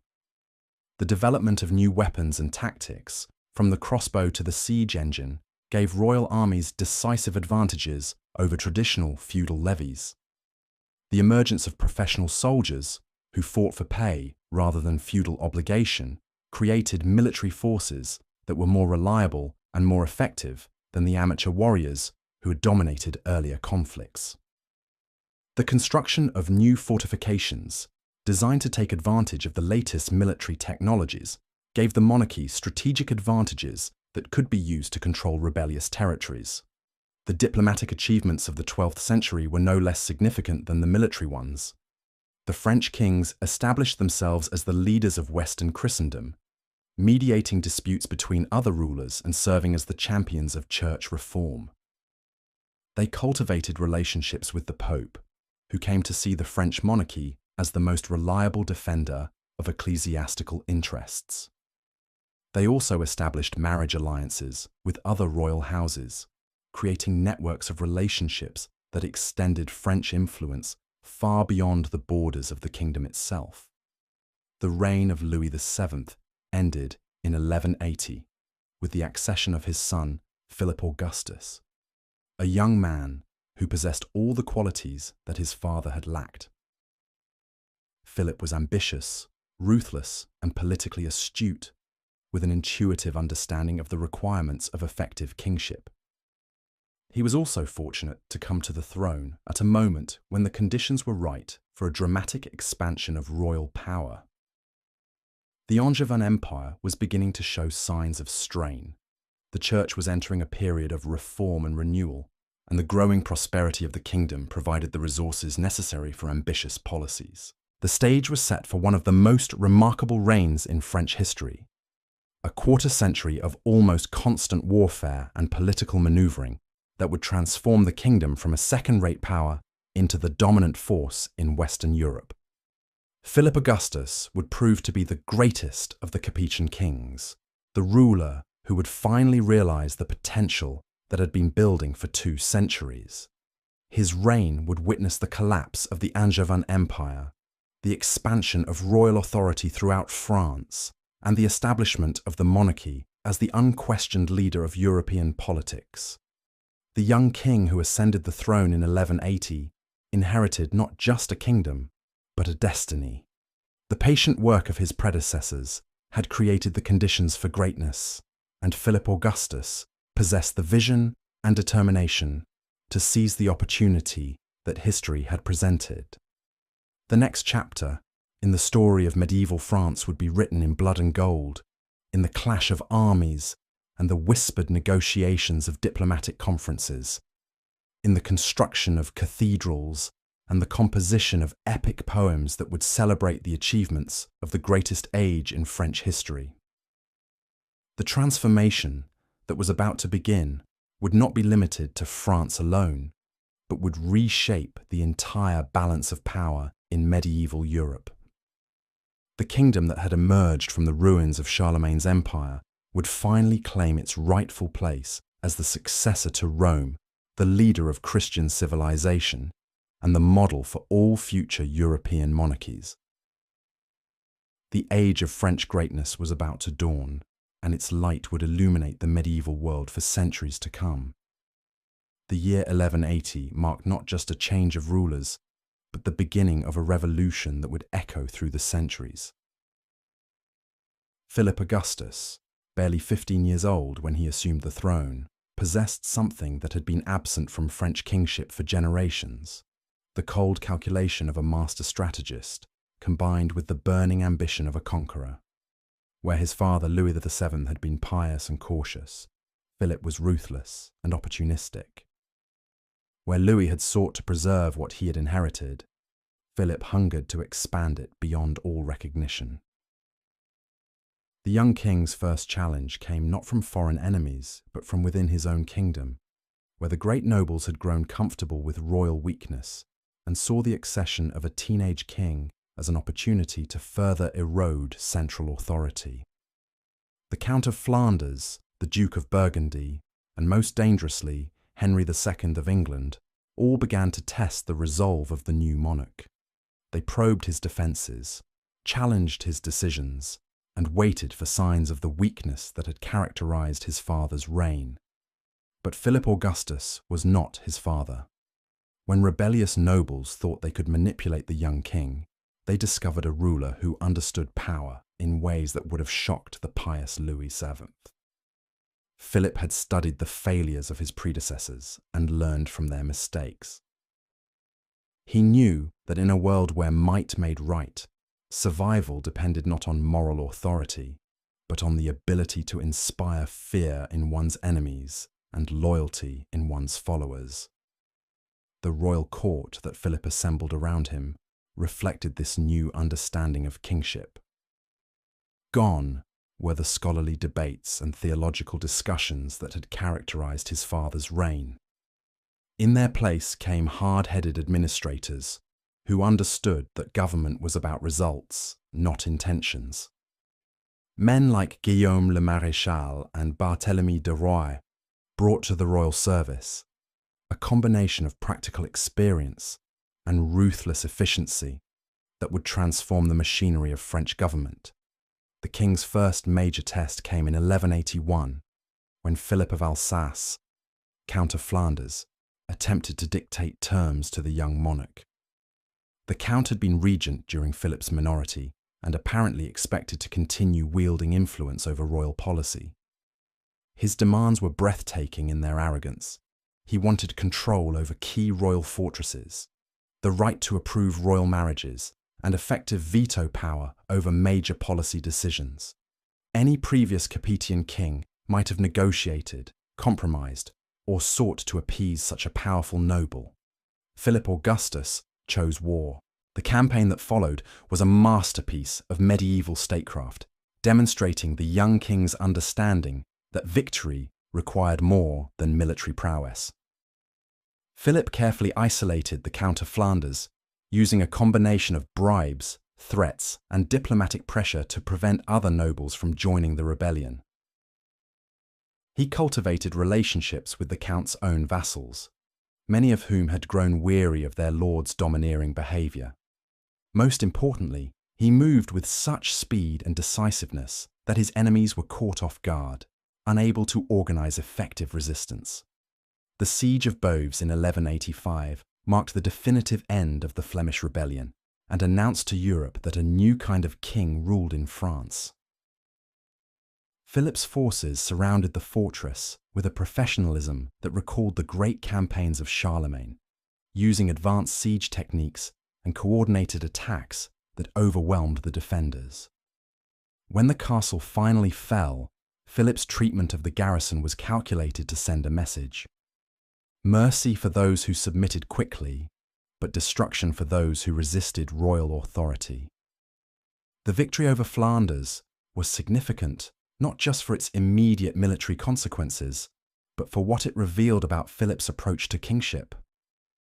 Unlike his predecessors, who had often been content to accept nominal submission from rebellious nobles, Philip insisted on real obedience, backed by practical guarantees. He demanded hostages from defeated enemies, required them to surrender key fortresses, and imposed financial penalties that would prevent future rebellion. The feudal system that had protected noble independence for centuries was being transformed into an instrument of royal control. The administrative reforms that Philip implemented during his early reign were equally revolutionary. The king understood that lasting power required more than military victory.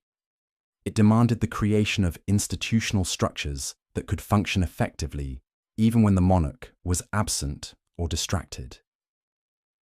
He established a new class of royal officials called bailiffs, professional administrators who were responsible directly to the crown rather than to local nobles. These men, drawn from the emerging class of university-educated clerics and lawyers, brought to royal service a level of competence and loyalty that had been impossible under the old feudal system. The financial innovations of Philip's reign were perhaps even more important than the administrative ones. The king recognized that the economic changes transforming European society had created new opportunities for royal taxation that his predecessors had failed to exploit. The growth of trade and commerce had created new forms of wealth that could be taxed more efficiently than traditional agricultural production. The emergence of a money economy had made it possible to maintain professional armies and bureaucracies that were far more effective than the feudal levies of earlier generations. The royal treasury that Philip built during his reign became one of the most important instruments of his policy.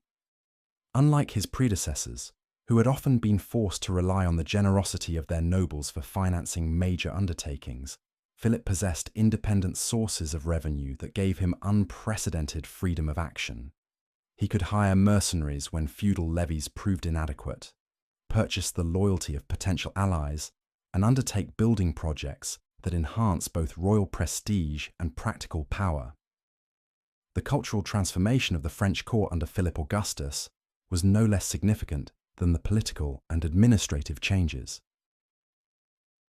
The king understood that power in medieval society was as much about perception as reality, that the ability to project an image of strength and legitimacy was crucial to maintaining authority.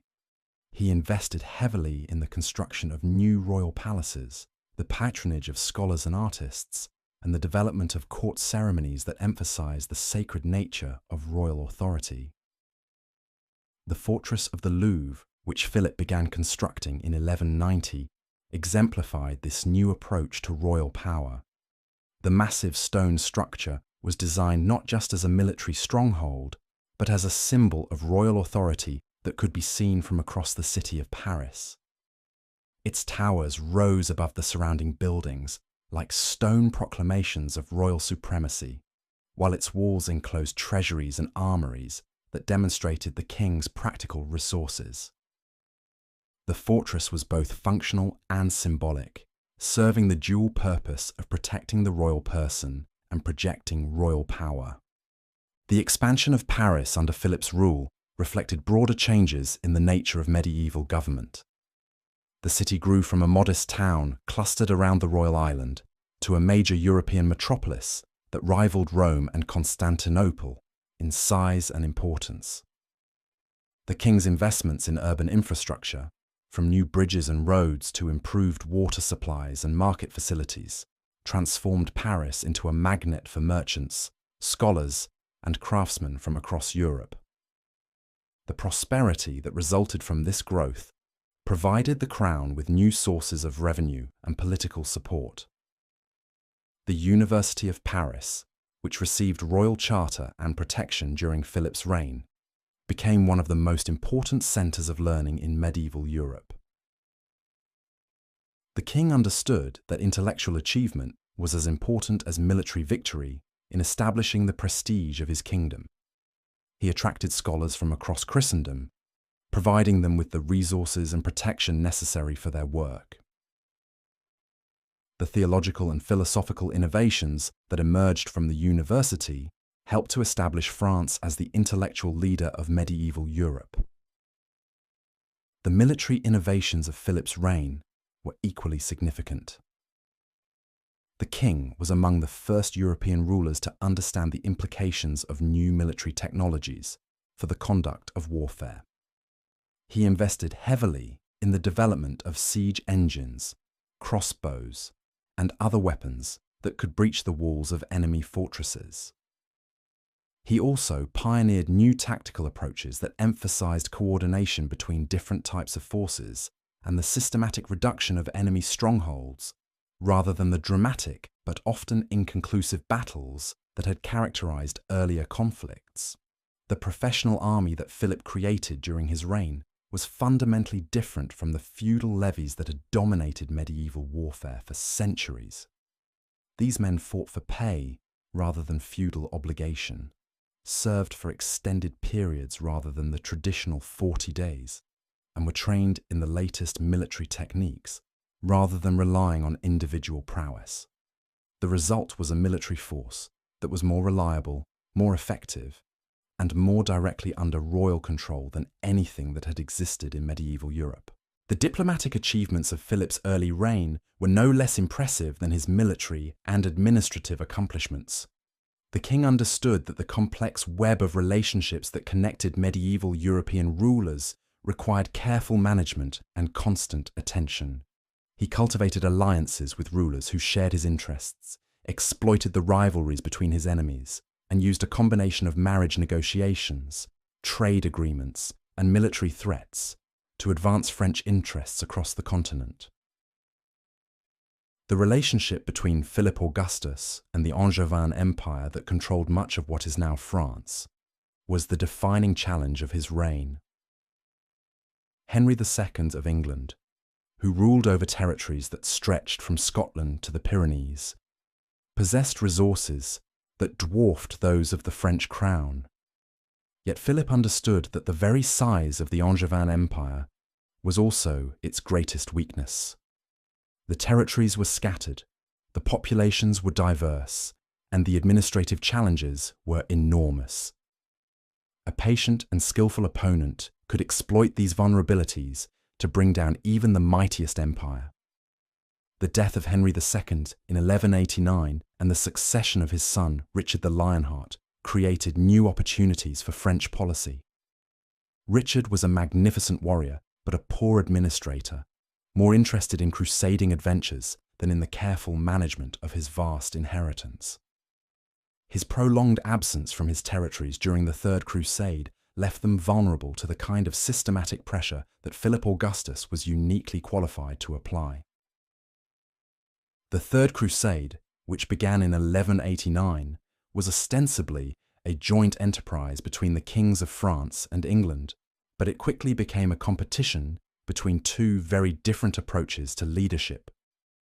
Richard embodied the romantic ideals of medieval chivalry, leading his armies with personal courage and inspiring his followers through dramatic gestures and heroic deeds. Philip represented a more calculating approach to power, viewing the crusade as an opportunity to advance French interests, rather than as a spiritual adventure. The contrast between the two kings was evident from the moment they arrived in the Holy Land. Richard threw himself into the fighting with characteristic enthusiasm, winning spectacular victories, but exhausting his resources and alienating potential allies through his high-handed behavior. Philip conducted a more measured campaign, achieving his military objectives while carefully husbanding his strength for the longer struggle that he knew awaited him in Europe. The decision by Philip Augustus to return to France in 1191, ostensibly for reasons of health, but actually to take advantage of Richard's absence, marked a turning point in the struggle between the two kingdoms. While Richard continued his crusading adventures, Philip began the systematic conquest of the Angevin territories in France. The king's strategy was not to engage in dramatic battles, but to capture fortresses, win over local populations, and gradually erode the foundations of English power. The fortress of Gisors, which guarded the frontier between the French royal domain and the English territories in Normandy, became the symbol of this new phase of the conflict. Philip's siege of the castle in 1193 demonstrated his mastery of the latest military techniques and his understanding of the psychological dimensions of warfare. The systematic reduction of the fortress, conducted with methodical precision over many months, sent a clear message to other English strongholds about the futility of resistance. The return of Richard from the Crusade in 1194 led to 5 years of intense warfare that would determine the future of medieval Europe. The conflict that ensued was not the romantic struggle of chivalric literature, but a brutal contest of resources, will, and strategic intelligence. Both kings understood that the stakes were enormous. The winner would dominate Western Europe for generations to come, while the loser would be reduced to the status of a minor power. The campaigns of the 1190s revealed Philip Augustus at the height of his powers, demonstrating the military and political skills that would make him one of the greatest rulers in medieval history. He combined the tactical brilliance of a great general with the strategic patience of a master politician, understanding that lasting victory required more than success in individual battles. His systematic approach to warfare, his careful attention to logistics and supply, and his ability to maintain the loyalty of his followers through extended campaigns marked him as a commander of exceptional ability. The death of Richard the Lionheart in 1199, killed by a crossbow bolt while besieging a minor castle in the Limousin, removed Philip's most dangerous opponent and created opportunities that the French king was quick to exploit. Richard's brother John, who inherited the Angevin territories, lacked both the military skill and the political acumen of his predecessor. He was suspicious, cruel, and incompetent, alienating his own nobles and providing Philip with the allies he needed to complete the conquest of the English territories in France. The trial of John Lackland before the French royal court in 1202 was a masterpiece of medieval political theatre that demonstrated Philip's understanding of the power of legitimacy in medieval society. By summoning John to answer charges of violating his feudal obligations, Philip was asserting the principle that even the King of England was subject to French law when it came to his continental territories. John's refusal to appear before the court provided Philip with the legal justification he needed to declare the English fiefs forfeit and to begin their systematic conquest. The campaign that followed was the culmination of Philip's life work, the final act in the drama that had begun with his accession to the throne 22 years earlier. The systematic reduction of English strongholds across northern France demonstrated the effectiveness of the military and administrative systems that Philip had spent decades perfecting. Castle after castle fell to French forces, their garrisons unable to resist the combination of superior siege techniques and political pressure that Philip brought to bear. The siege of Château Gaillard in 1203–1204 became the symbol of English defeat and French triumph. The great fortress, built by Richard the Lionheart to guard the approaches to Rouen, was considered impregnable by contemporary military experts. Yet Philip's forces, using a combination of direct assault, siege engines, and psychological warfare, managed to breach its defences after a siege of 8 months.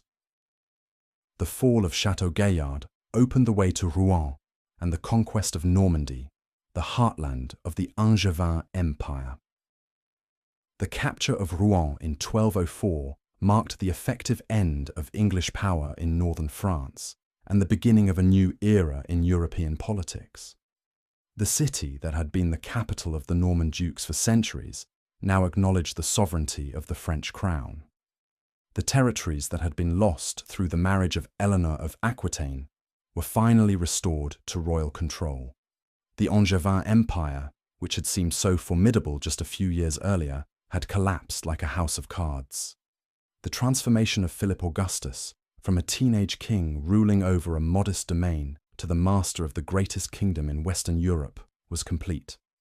In less than a quarter century, he had tripled the size of the royal domain, established French supremacy over the English territories in France, and created the institutional foundations for centuries of French dominance. The kingdom that had been a second-rate power when he ascended the throne was now the undisputed leader of European politics.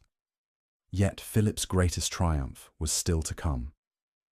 The Battle of Bouvines in 1214 would be the culmination of his reign, the moment when all his carefully laid plans would come together in a single decisive encounter that would determine the fate of medieval Europe.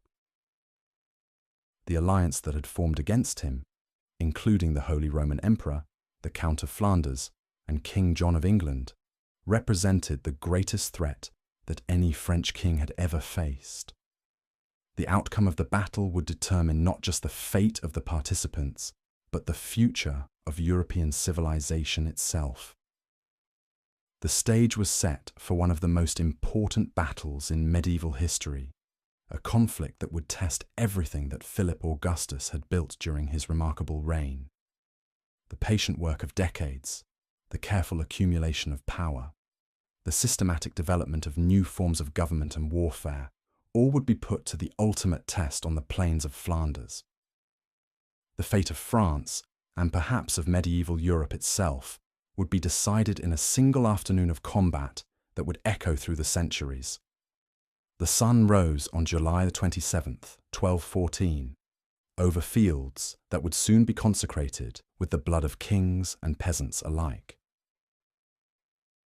At Bouvines, a small village in Flanders whose name would echo through eternity, two visions of Europe's future prepared to collide with the force of destiny itself. On one side stood Philip Augustus, the architect of French greatness, surrounded by the flower of French chivalry and the disciplined ranks of royal infantry. On the other gathered the greatest coalition ever assembled against a single ruler, Otto IV, the Holy Roman Emperor, supported by the Count of Flanders, the Duke of Brabant, and the Earl of Salisbury, representing his master, King John of England. The coalition that faced Philip Augustus that morning represented more than mere political opposition. It embodied the old order's desperate attempt to prevent the emergence of a new kind of European power. The Holy Roman Emperor still dreamed of recreating Charlemagne's empire, of ruling over a unified Christendom from his throne in Germany. The Flemish nobles sought to maintain their independence from royal authority, to preserve the feudal fragmentation that had protected their privileges for centuries. The English fought to reclaim territories they had lost through their own incompetence, to restore an empire that had been built on luck and marriage rather than genuine strength. Yet as the armies deployed across the plain of Bouvines, it became clear that this was no ordinary medieval battle. The forces that Philip Augustus had assembled represented something unprecedented in European warfare. A truly national army that combined the traditional feudal levy with professional soldiers, urban militias, and foreign mercenaries. The king's banners flew over men who spoke different languages and followed different customs, but who were united by a common loyalty to the crown that had given them protection, justice, and prosperity. The French battle line that formed on that fateful morning was a testament to Philip's genius for organization and his understanding of the changing nature of medieval warfare. In the center, the king himself commanded the heavy cavalry, the mailed knights, whose ancestors had conquered half of Europe under Charlemagne. To their left and right stood the infantry formations, disciplined ranks of spearmen and crossbowmen who had learned their trade in the systematic sieges of English castles. Behind them waited the reserves, fresh troops who could be thrown into the battle at the crucial moment to tip the balance toward victory. The battle itself unfolded with the terrible inevitability of Greek tragedy. The imperial forces, confident in their numerical superiority and the righteousness of their cause, launched a series of massive cavalry charges that sought to break the French line through sheer force and determination. The thundering hooves of thousands of war horses shook the earth, while the war cries of a dozen different peoples echoed across the battlefield. Steel met steel with a crash that could be heard for miles, and for a moment it seemed that the weight of numbers might carry the day for the coalition. But Philip Augustus had not spent 24 years building his kingdom only to see it destroyed in a single afternoon. The French line bent but did not break, absorbing the shock of the imperial charge while maintaining its cohesion and discipline. The crossbowmen, protected by the shields of their comrades, sent volley after volley into the ranks of the enemy cavalry, while the spearmen held firm against the pressure of the mounted knights. The king himself, fighting in the front rank like a common soldier, inspired his men through personal example and shared danger. The turning point came when Philip's reserves, held back through hours of desperate fighting, finally entered the battle at the moment when the enemy forces were exhausted and disorganized. The fresh French troops struck the flanks of the imperial army like a thunderbolt, rolling up the enemy line and transforming what had been a closely contested battle into a rout. The Count of Flanders was captured, the Duke of Brabant fled the field, and the Holy Roman Emperor himself barely escaped with his life. The victory at Bouvines was more than a military triumph.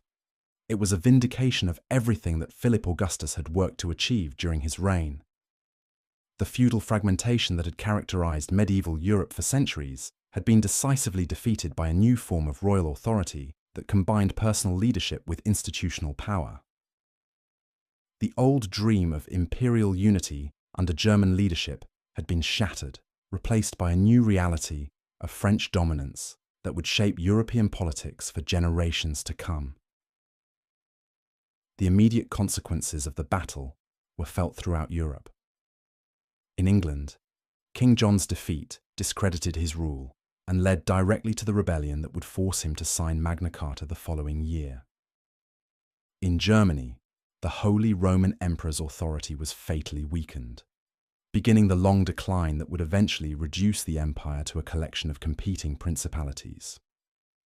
In France, Philip Augustus returned to Paris as the undisputed master of Western Europe, his authority enhanced by a victory that seemed to prove divine favor for his cause.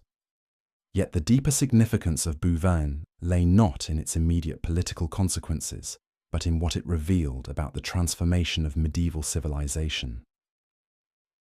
The battle marked the end of the age of feudal fragmentation and the beginning of the era of national monarchies that would dominate European politics until the modern period.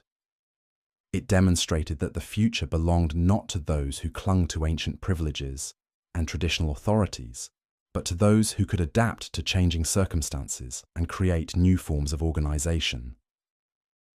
The France that emerged from the victory at Bouvines was fundamentally different from the kingdom that Hugh Capet had inherited 2 centuries earlier. Where once the royal domain had been a modest collection of territories around Paris, now it stretched from the English Channel to the Mediterranean, from the Atlantic Ocean to the Alps. Where once the king had been little more than a feudal overlord, dependent on the goodwill of his nobles, now he commanded resources and wielded authority that rivaled those of the Roman emperors. The administrative system that Philip Augustus had created to govern his expanded kingdom became the model for royal government throughout Europe. The bailiffs who administered justice in the king's name, the professional soldiers who fought in his armies, the scholars who staffed his bureaucracy, all represented new forms of organization that were more efficient and more reliable than the feudal institutions they replaced. The legal system that guaranteed royal justice to all subjects, regardless of their social status, created a new relationship between ruler and ruled that would influence political development for centuries to come. The economic transformation that accompanied Philip's political achievements was equally significant. The kingdom that had been primarily agricultural was becoming increasingly commercial, with towns and cities growing at an unprecedented rate.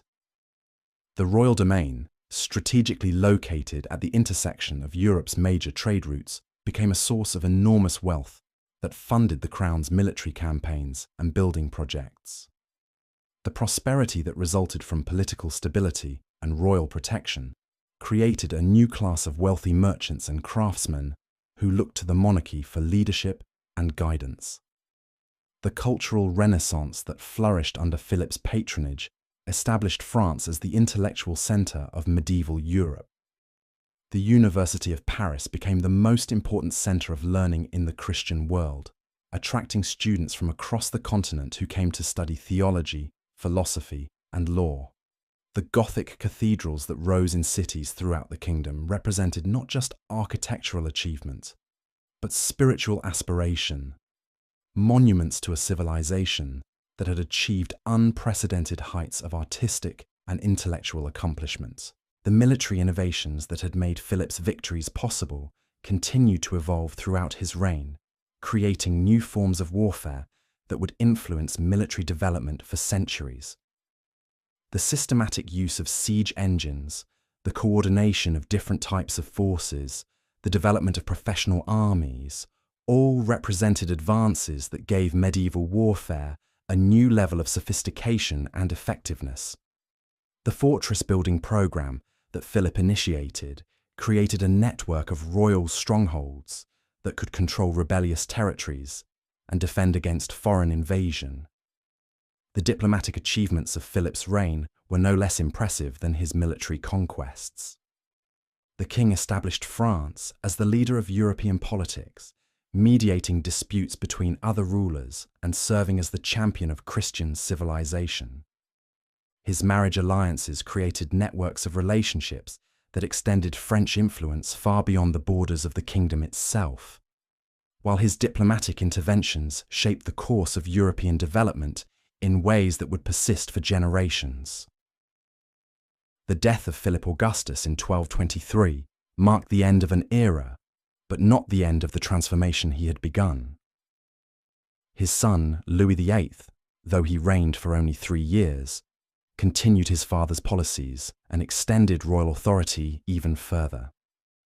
The systematic conquest of the Albigensian territories in southern France brought the entire Mediterranean coast under royal control, while the establishment of new administrative systems ensured that these conquests would be permanent rather than temporary. The reign of Louis IX, later canonized as St. Louis, would represent the culmination of the medieval French monarchy's achievements.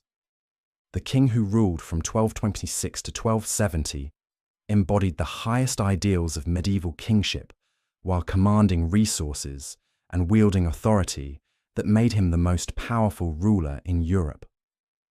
His 2 crusades, though military failures, enhanced France's prestige as the leader of Christian civilization, while his domestic policies created a model of royal government that would influence European development for centuries. The legal reforms that Louis IX implemented during his reign established principles of justice that would survive the collapse of the medieval world itself. The royal courts that he created provided a forum for settling disputes that transcended local loyalties and feudal obligations, while his legal codes established uniform standards of justice that applied to all subjects regardless of their social status. The administrative innovations that he introduced created a more efficient and more responsive system of government that could adapt to changing circumstances while maintaining essential continuity. The economic policies of Louis IX's reign reflected his understanding that royal authority required material foundations as well as spiritual legitimacy.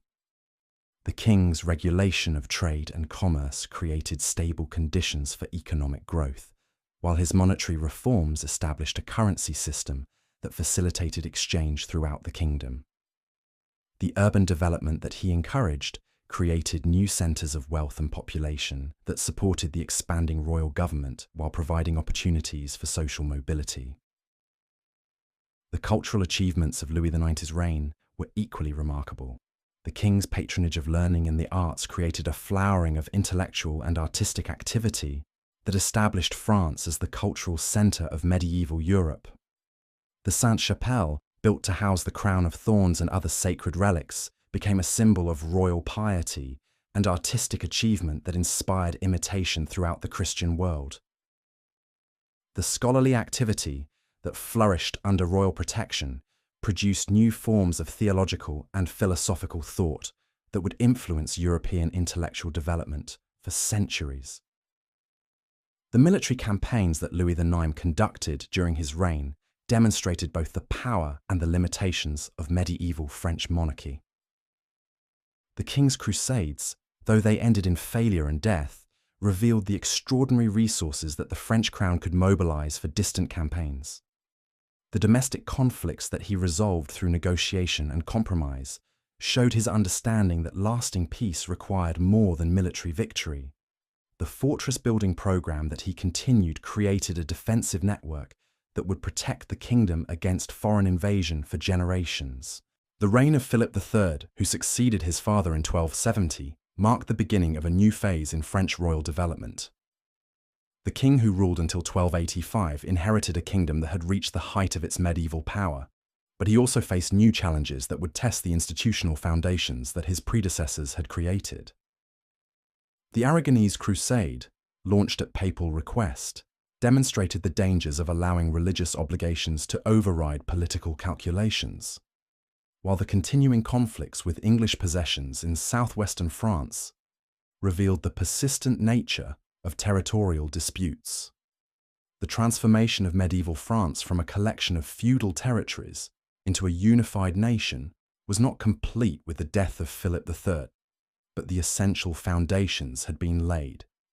The institutional structures that had been created during the preceding centuries would prove strong enough to survive the challenges of the 14th century, including the disasters of the 100 Years' War and the Black Death. The cultural and intellectual achievements of the medieval period would provide inspiration and guidance for future generations of French leaders.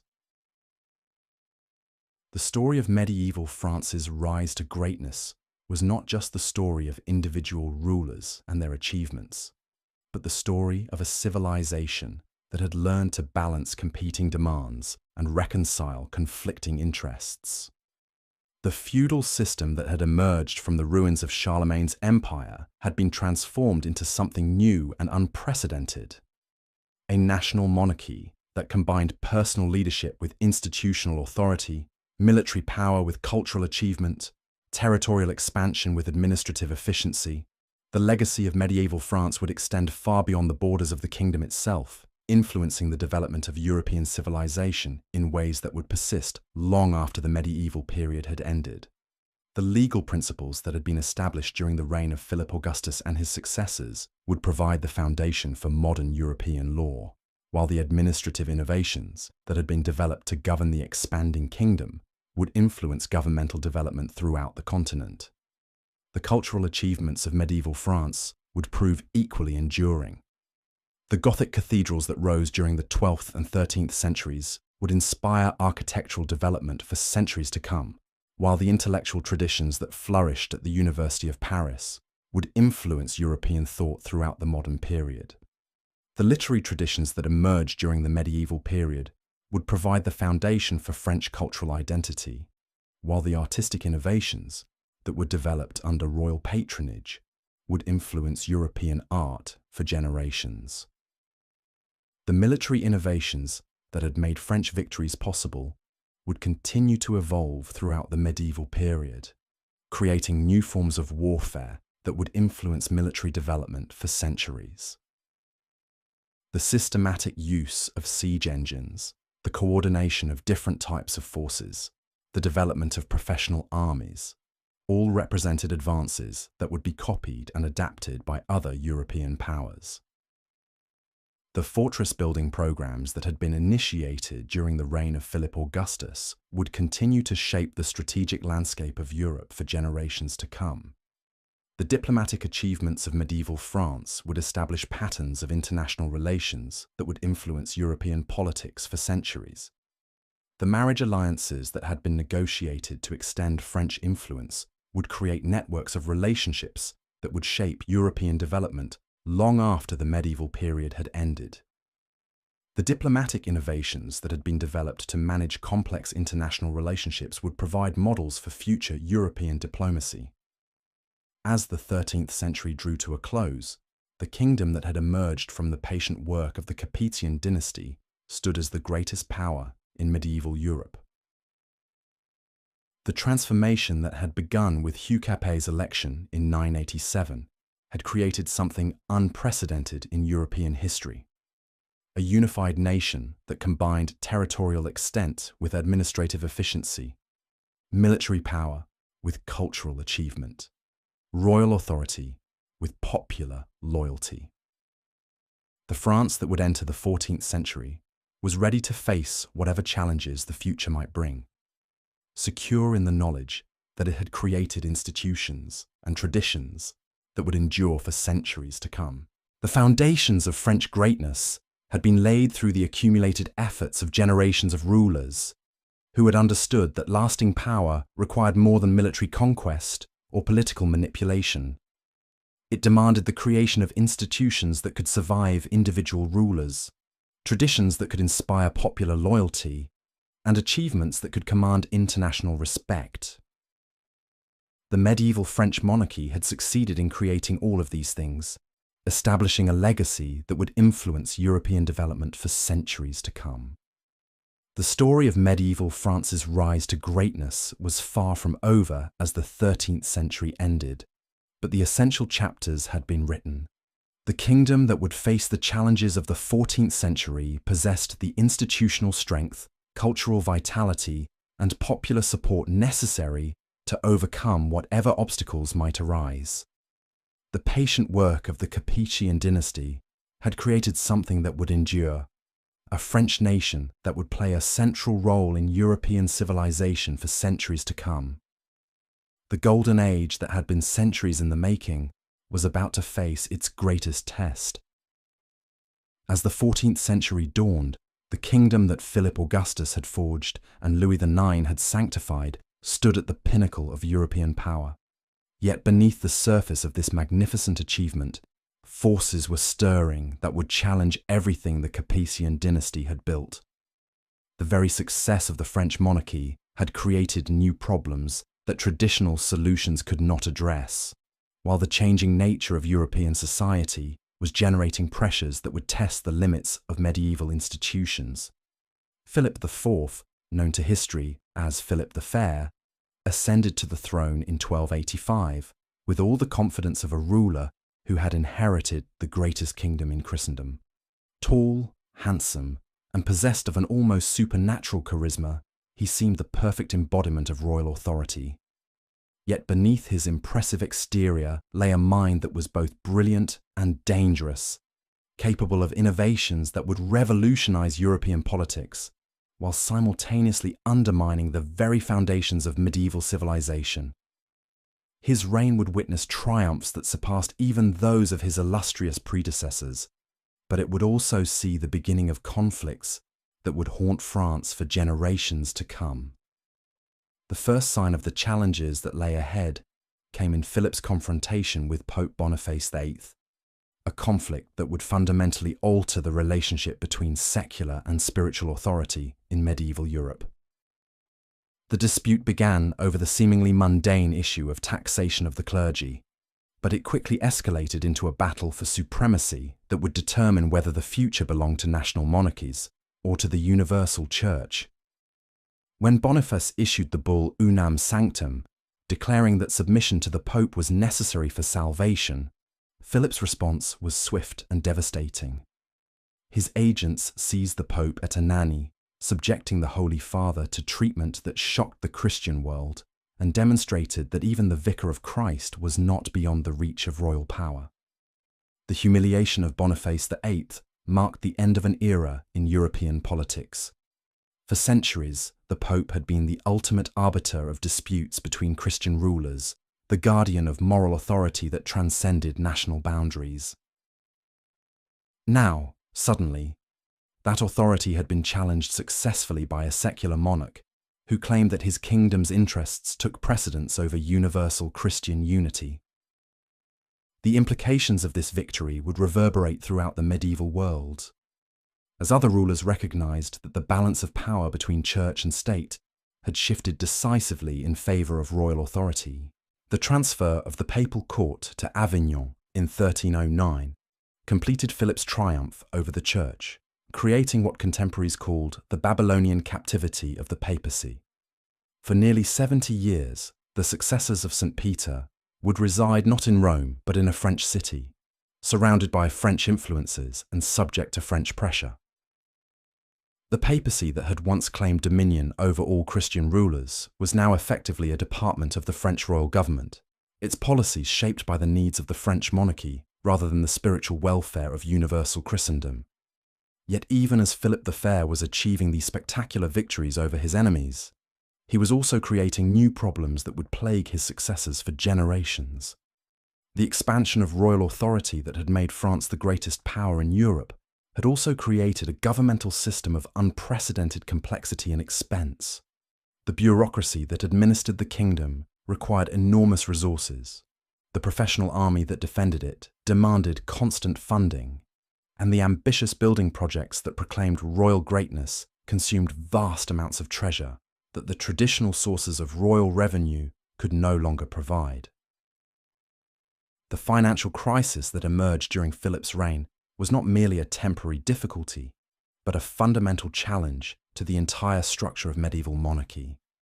The feudal system that had sustained royal government for centuries was breaking down under the pressure of new military technologies, new forms of economic organization, and new concepts of political authority. The king could no longer rely on the traditional feudal levy to defend his kingdom, but the professional armies that had replaced it were far more expensive than the royal treasury could sustain. The result was a constant search for new sources of revenue that would eventually lead to conflicts with the very subjects whose loyalty had made French greatness possible. The solution that Philip and his advisors devised was as innovative as it was dangerous.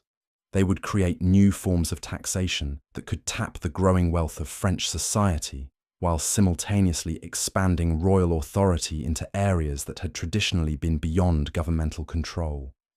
The result was a series of financial innovations that included the systematic taxation of the clergy, the manipulation of the currency, and the establishment of new commercial regulations that generated revenue while asserting royal control over economic activity.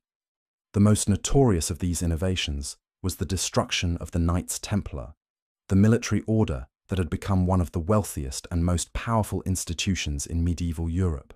The Templars' combination of military prowess, financial resources, and international connections had made them virtually independent of royal authority, a situation that Philip found intolerable.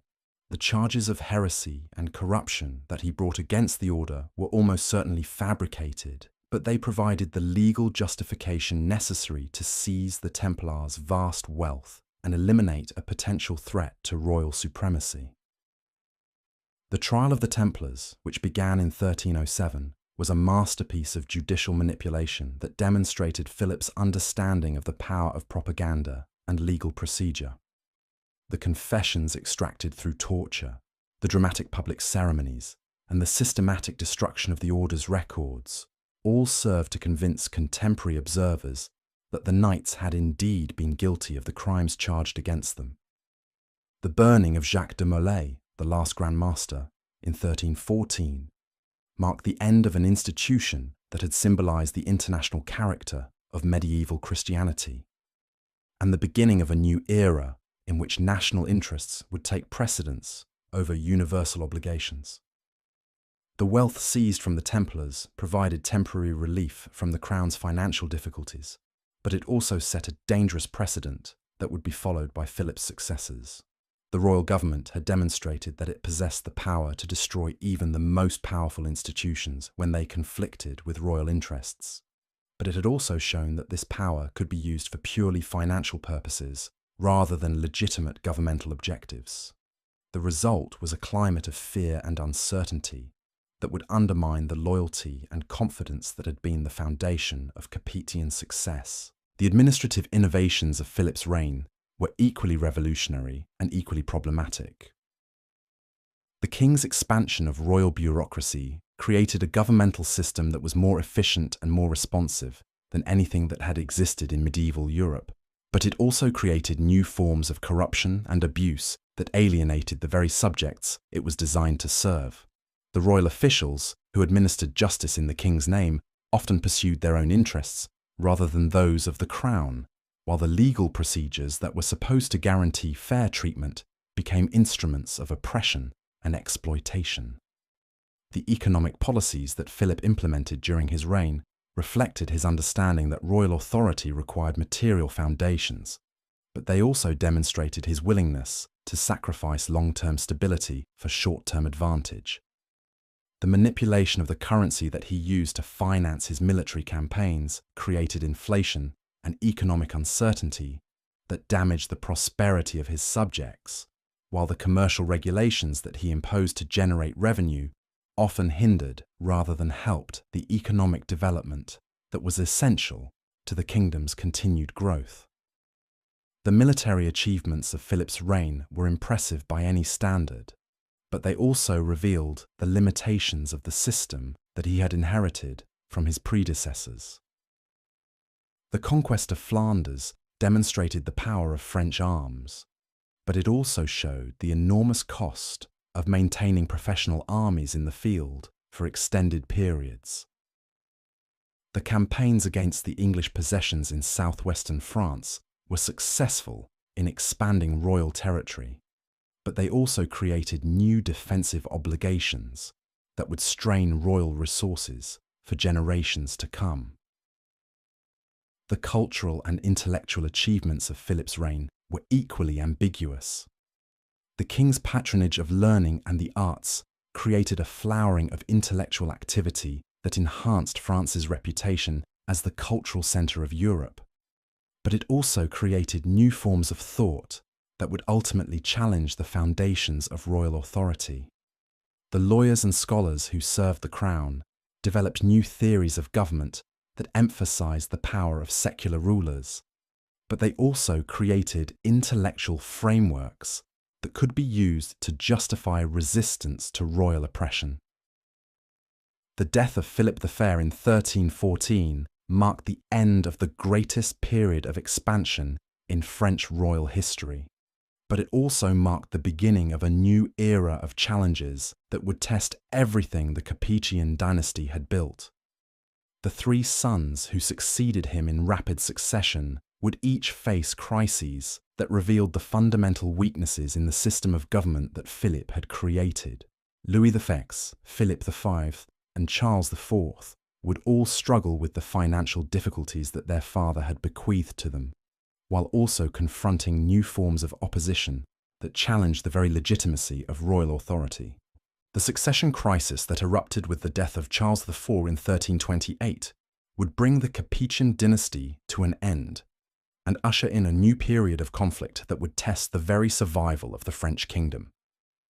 The competing claims of Philip of Valois and Edward III of England would lead to the 100 Years' War, a conflict that would devastate France and force a fundamental reconsideration of the relationship between rulers and subjects. The kingdom that had seemed so secure under Philip the Fair would face challenges that would threaten its very existence. The Black Death, which struck Europe in the middle of the 14th century, would compound these political difficulties with a demographic catastrophe that would transform the entire structure of medieval society. The plague that killed perhaps 1/3 of the population would create labour shortages that would empower the surviving peasants to demand better conditions, while also undermining the economic foundations that had supported the expansion of royal authority. The social upheavals that followed the plague would create new forms of conflict that traditional governmental institutions were unable to address. The peasant rebellions that erupted throughout France during the 14th century would demonstrate the fragility of the social order that had supported royal government for centuries. The Jacquerie of 1358, the most serious of these uprisings, would reveal the depth of popular resentment against the nobility and the royal government that protected them. The brutal suppression of these rebellions would restore order temporarily, but it would also create new forms of social tension that would influence French political development for generations to come. The military disasters that France suffered during the early phases of the 100 Years' War would shatter the confidence that had sustained royal authority for centuries. The defeats at Crécy and Poitiers would demonstrate that French military superiority was not inevitable, while the capture of King John II at Poitiers would show that even the royal person was not immune to the fortunes of war. The ransom demanded for the king's release would create financial burdens that would strain the kingdom's resources to the breaking point. Yet even in the darkest hours of the 14th century, the institutional foundations that the Capetian dynasty had created would prove strong enough to survive the greatest challenges that medieval France had ever faced. The administrative system that Philip Augustus had established would continue to function even when royal authority was weakened, while the legal traditions that had been developed over centuries would provide frameworks for resolving disputes and maintaining order. The cultural achievements of the medieval period would provide inspiration and guidance for future generations of French leaders. The emergence of Joan of Arc in the early 15th century would demonstrate the enduring power of the ideals that had sustained French greatness for centuries. The peasant girl, who claimed divine inspiration to save France from English domination, would embody the popular loyalty that had been the foundation of Capetian success, while also representing new forms of national consciousness that would shape the future of European politics. Her victories at Orléans and Reims would restore French confidence and provide the momentum necessary for the eventual expulsion of the English from French soil. The long struggle to expel the English invaders would ultimately strengthen rather than weaken the French monarchy, creating new forms of national unity that would survive the challenges of the early modern period. The shared experience of foreign occupation would create bonds between different regions and social groups that had previously been separated by local loyalties and feudal obligations. The institutions that emerged from this struggle would provide the foundation for the absolute monarchy that would dominate European politics in the following centuries. The transformation of medieval France from a collection of feudal territories into a unified nation was not complete with the end of the 100 Years' War, but the essential foundations had been laid. The institutional structures that had been created during the preceding centuries would prove strong enough to survive the challenges of the early modern period, while the cultural and intellectual achievements of the medieval period would provide inspiration and guidance for future generations of French leaders. As the medieval period drew to a close, the kingdom that had emerged from the patient work of the Capetian dynasty stood ready to face whatever challenges the future might bring. The institutions that had been created, the traditions that had been established, and the achievements that had been accomplished would provide the foundation for centuries of French greatness. The story of medieval France had reached its conclusion, but the legacy of that achievement would influence European civilization for generations to come. The long journey from the collapse of Charlemagne's empire to the emergence of a unified French nation had been completed through the accumulated efforts of generations of rulers who had understood that lasting greatness required more than military conquest or political manipulation.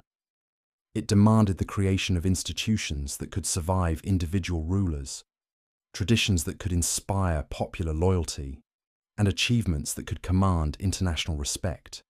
The medieval French monarchy had succeeded in creating all of these things, establishing a legacy that would endure long after the medieval world itself had passed into history.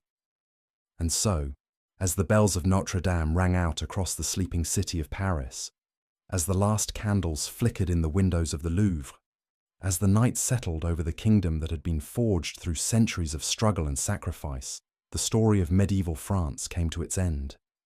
But it was not truly an ending, for the achievements of those distant centuries would live on in the institutions, traditions, and memories of a people who had learned to call themselves French.